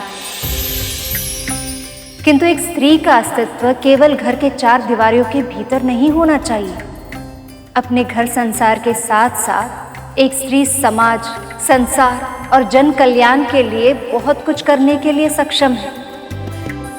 इसलिए नवरात्रि के छठे दिन हम देवी माँ के कात्यायनी रूप की पूजा करते हैं, जिन्होंने इस संसार को स्त्री शक्ति की व्यापकता का प्रदर्शन किया।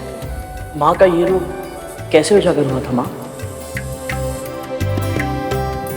इसका कारण एक राक्षस था सुपन, जिसका अंत केवल और केवल मां ही कर सकती थी। उस राक्षस का नाम था महिषासुर। महिषासुर? वो कौन थे भैया जी? उनकी कहानी में सुनी ना, मां भगवती की कृपा से। रंभ और क्रम नाम के 2 राक्षस भाइयों ने देवताओं से भी अधिक बल और सामर्थ्य अर्जित करने के लिए बहुत कठिन तपस्या की थी।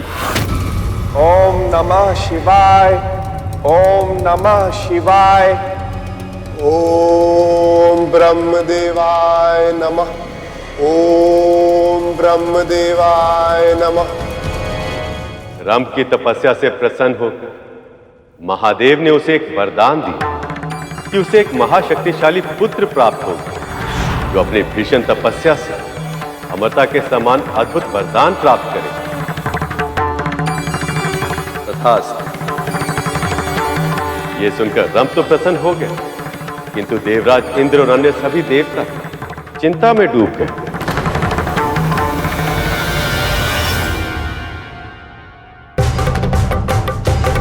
महादेव से वरदान प्राप्त करने के बाद रंभ एक बलशाली भैंस पर मोहित हो गए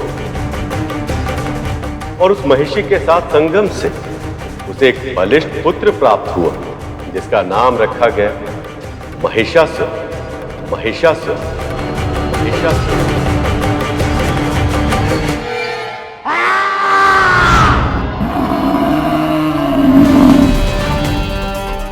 जन्म के बाद से ही महिषासुर हिंसा करने लगा था। उसका भय मात्र पशु पक्षी और मनुष्य में ही नहीं, बल्कि देवताओं में भी, क्योंकि उसमें अमृत के समान वरदान प्राप्त करने की क्षमता थी, और यदि वो अमर हो जाए तो संसार का विनाश निश्चित है।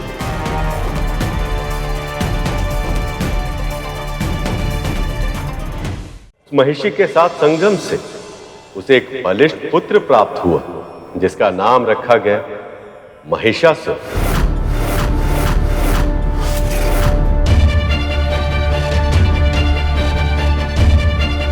जन्म के बाद ही महिषासुर हिंसा करने लगा था।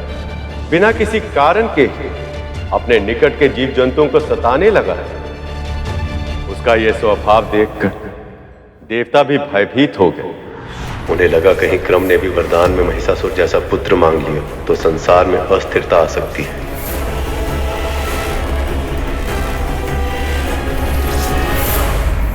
और उन्होंने क्रम की तपस्या को भंग करने का निश्चय किया। देवराज इंद्र मगरमच्छ का रूप धारण करके सरोवर में उतर गए, जहां क्रम अपनी तपस्या में लीन थी। उस मगरमच्छ के प्रभाव से क्रम की तपस्या भंग हो गई और फिर उन दोनों में युद्ध हुआ, जिस युद्ध में देवराज इंद्र ने क्रम का वध कर दिया। किंतु उसी समय रंभ अपनी पत्नी और पुत्र के साथ वहां पहुंचा और फिर क्रम, मेरे भाई ये क्या हो गया? इतनी शीघ्र तुम मुझे छोड़कर चले गए मेरे भाई। अभी तो हमें इस सृष्टि पर मिलकर राज करना था मेरे भाई। अब जब तुम ही नहीं रहे तो इस सृष्टि का क्या लाभ?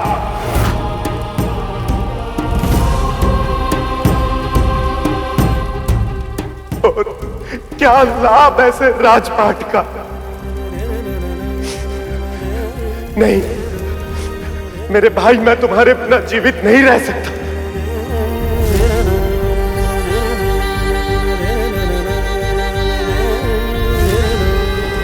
आ रहा हूं मैं। क्रम के बिना मेरा जीवन व्यर्थ है। पुत्र, अपने पिता और अपने काका की मृत्यु का प्रतिशोध अवश्य लेना और स्मरण रहे कि इन दुष्टों ने असमय हमें मृत्यु के मुख में जाने के लिए विवश कर दिया। मैं जानती हूँ आप अपने भाई से कितना प्रेम करते थे, किंतु यदि आप हमें छोड़कर चले जाएंगे तो हमारा क्या होगा स्वामी?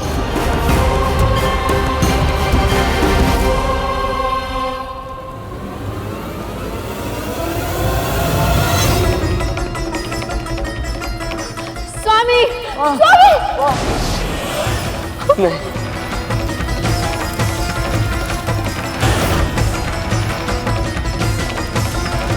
अबला नारी हूं मैं।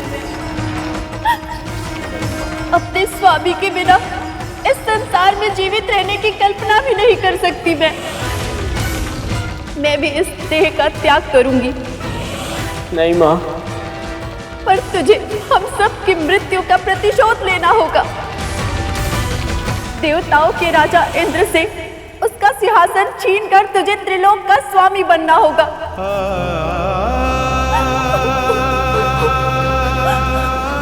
नहीं,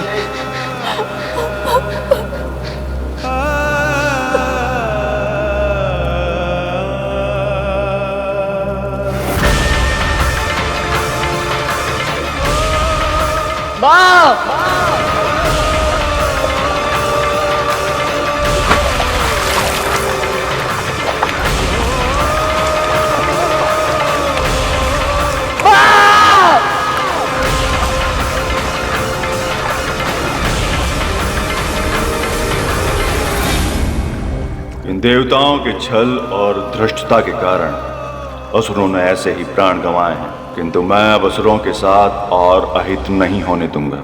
मैं स्वयं महिषासुर का मार्गदर्शन करूंगा। पिताजी! अपनी आंखों के सामने उस बालक ने अपने काका, पिता और मां को साथ छोड़कर यमलोक जाते हुए देखा। उसी समय उसके भीतर कुछ टूट गया और उसकी आंखों में प्रतिशोध की ज्वाला धधकने लगी।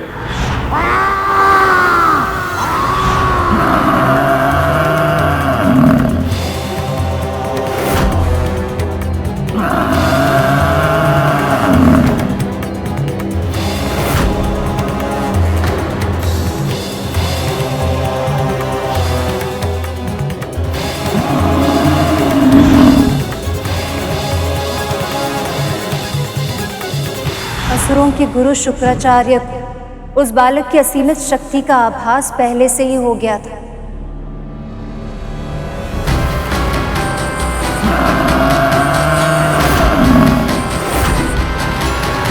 समय के साथ उनका विश्वास और भी दृढ़ हो गया कि महिषासुर देवराज इंद्र और अन्य सभी देवताओं को पराजित करके स्वर्ग पर अपना आधिपत्य स्थापित कर पाएगा। रंभ का पुत्र होने के कारण महिषासुर को जन्म से पहले ही महादेव का वरदान मिल गया था कि यदि वो सच्चे हृदय से तपस्या करेगा तो उसे अमृतत्व के समान शक्तिशाली वरदान मिलेगा। इसलिए गुरु शुक्राचार्य ने उसे ब्रह्मदेव की तपस्या करके उसके नियत अर्थात वरदान की वो असीमित शक्ति प्राप्त करने का आदेश दिया। ओम ब्रह्मदेवाय नमः। ओम ब्रह्मदेवाय नमः। ओम ब्रह्मदेवाय नमः। ओम ब्रह्मदेवाय नमः। ओम ब्रह्मदेवाय नमः। ओम ब्रह्मदेवाय नमः। ओम ब्रह्मदेवाय नमः।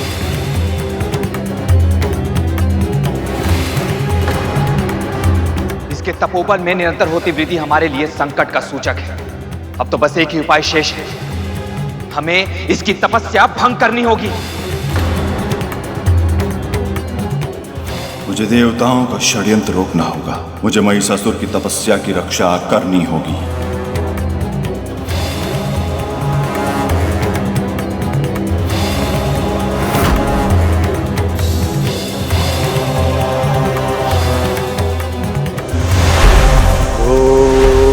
ब्रह्मदेवाय नमः। ओम ब्रह्मदेवाय नमः।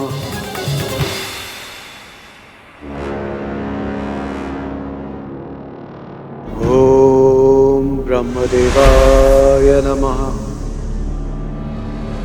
वरुण देव,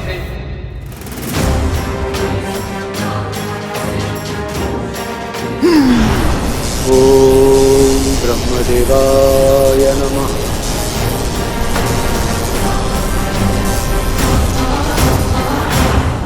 ओम ब्रह्मदेवाय नमः।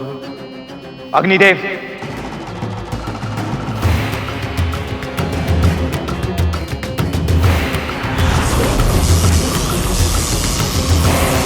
ओम ब्रह्मदेवाय नमः।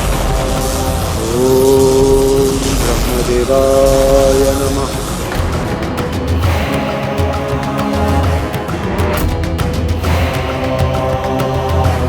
वायुदेव, कुछ भी कीजिए पर मुझे परिणाम चाहिए।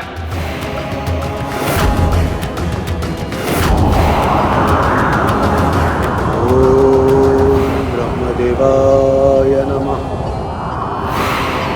ओम ब्रह्मदेवाय नमः।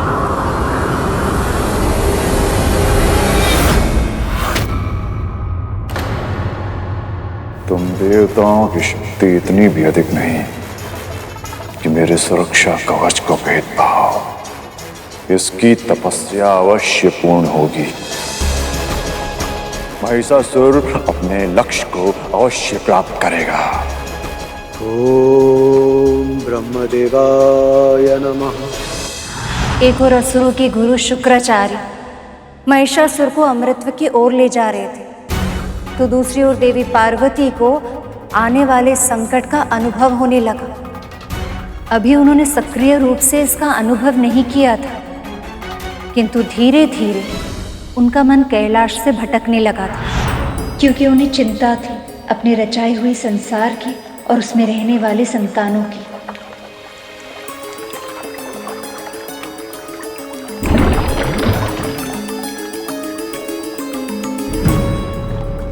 माँ, ये देखिए मैं आपके लिए क्या लाया हूँ माँ।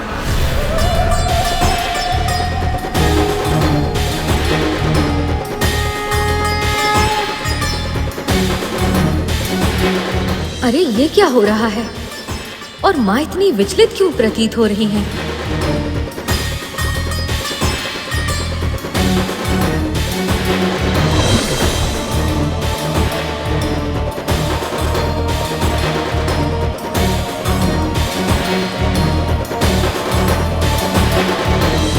अवश्य ही माँ किसी बड़ी चिंता में है। क्या मुझे पिताश्री से इस विषय में बात करनी चाहिए? नहीं, अभी ये उचित नहीं होगा, अन्यथा पिताश्री माँ के लिए चिंतित हो जाएंगे।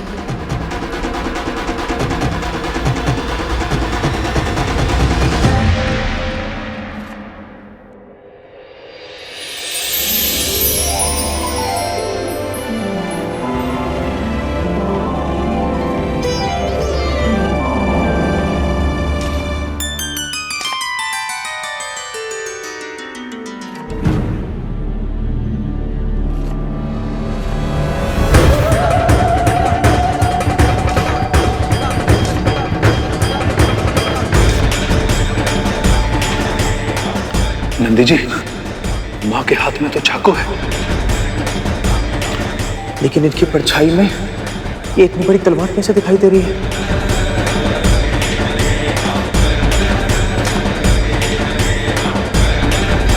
हे महादेव, रक्षा कीजिए।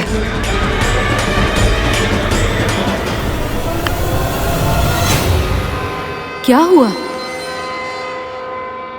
गणेश जी, माँ की छाया।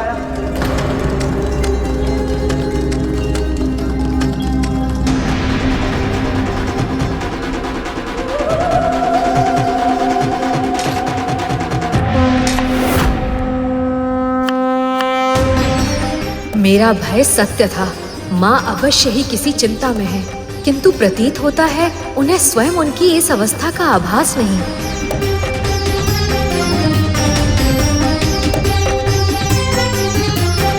अरे, तुम तीनों को क्या हुआ? अभी भोजन बनने में समय शेष है।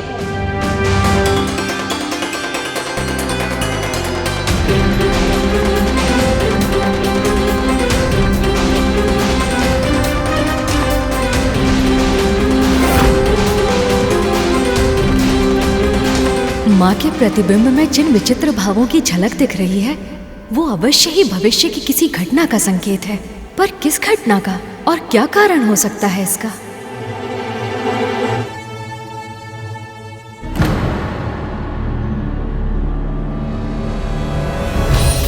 अरे, इन्हें क्या हुआ? बिना कुछ बोले ही चले गए।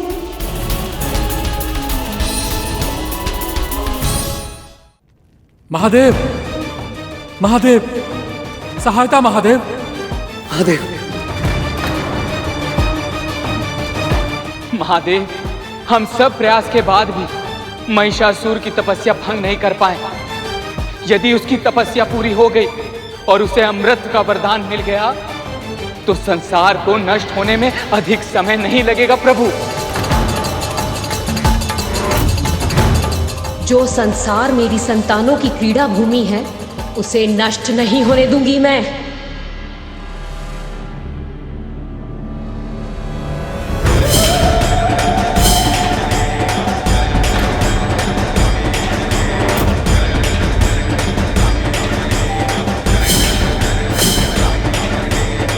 पार्वती,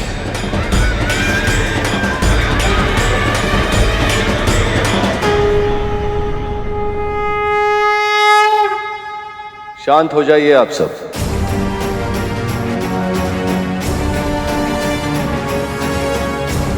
आपकी चिंता उचित है देवराज, पर महिषासुर अभी अपने गुरु की छत्र छाया में है।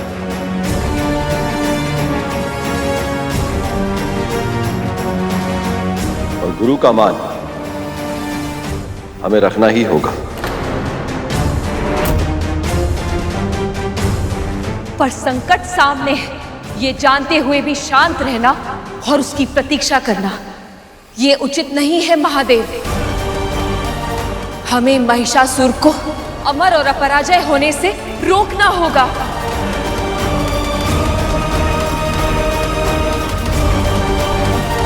जिसने जन्म लिया है उसे कभी ना कभी किसी ना किसी रूप में मृत्यु अवश्य घेर लेती है देवी। यही विधि का विधान है। जिस प्रकार कोई भी समस्या बाहर से देखने में असंभव दिखती है, उसका समाधान उसी के भीतर छुपा होता है। जिस वरदान से आप सभी देवता भयभीत हैं, वही महिषासुर की मृत्यु का मार्ग उजागर करेगा।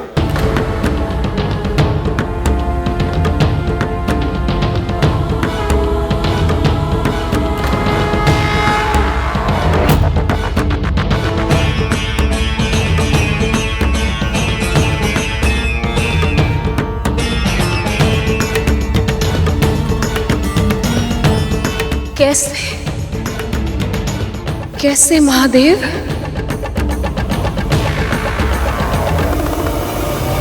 ओम ब्रह्मदेवाय नमः।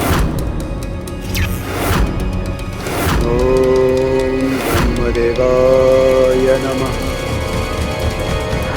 महादेव तो अपनी बात कहकर अपनी समाधि में लीन हो गए, किंतु देवी पार्वती, वो कैलाश में रहते हुए भी उन्हें संसार के अन्य सभी की चिंता सताने लगी। महादेव के पास होकर भी देवी पार्वती के मन में शांति नहीं थी। और फिर एक दिन नित्य समय की तरह अपनी माता पिता की पूजा करते समय गणेश ने देखा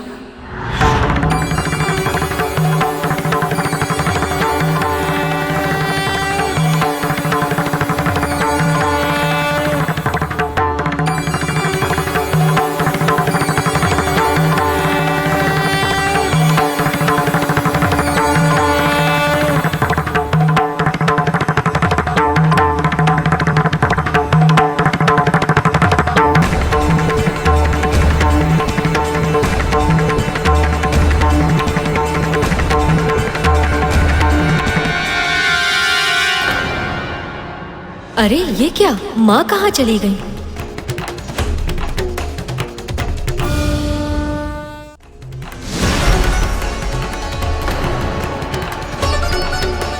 पिताश्री को माँ के बिना देखकर मुझे अचानक से ऐसा विचित्र अनुभव क्यों हुआ? क्या ये कोई अशुभ का संकेत है? गणेश, क्या हुआ पुत्र? प्रतिदिन जो पूजा समाप्त बाद में होती थी, पर मोदक की कल्पना में तुम्हारा मुख पहले ही खिल जाता था, पर आज मोदक के लिए तुमने मां के सामने हाथ नहीं बढ़ाया।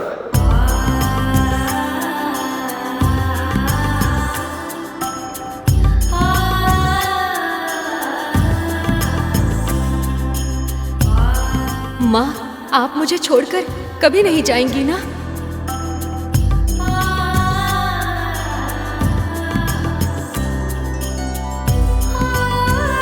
तुम्हारी माँ के प्राण बसते हैं तुम में, भला वो तुम्हें छोड़कर कहाँ जाएंगे? मैं जानता हूँ पिताश्री, पर फिर भी आज यही बात माँ के मुख से सुनने का मन कर रहा है।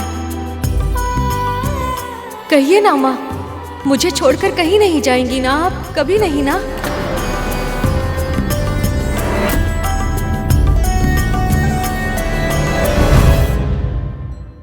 ये तू क्या कह रहा है गणेश? क्या हुआ देवी, आप इतनी असहज क्यों हैं?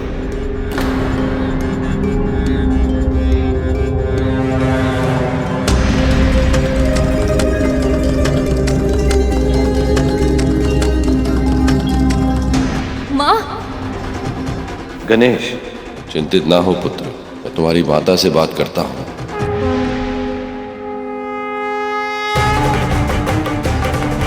और यदि ऐसा नहीं हुआ तो मेरा भय सत्य हो जाएगा और माँ कैलाश और हमें छोड़कर चली जाएंगी। और इस बार पिताश्री माँ से विरह सह नहीं पाएंगे, कहीं संसार को विनाश का मुख न देखना पड़ जाए।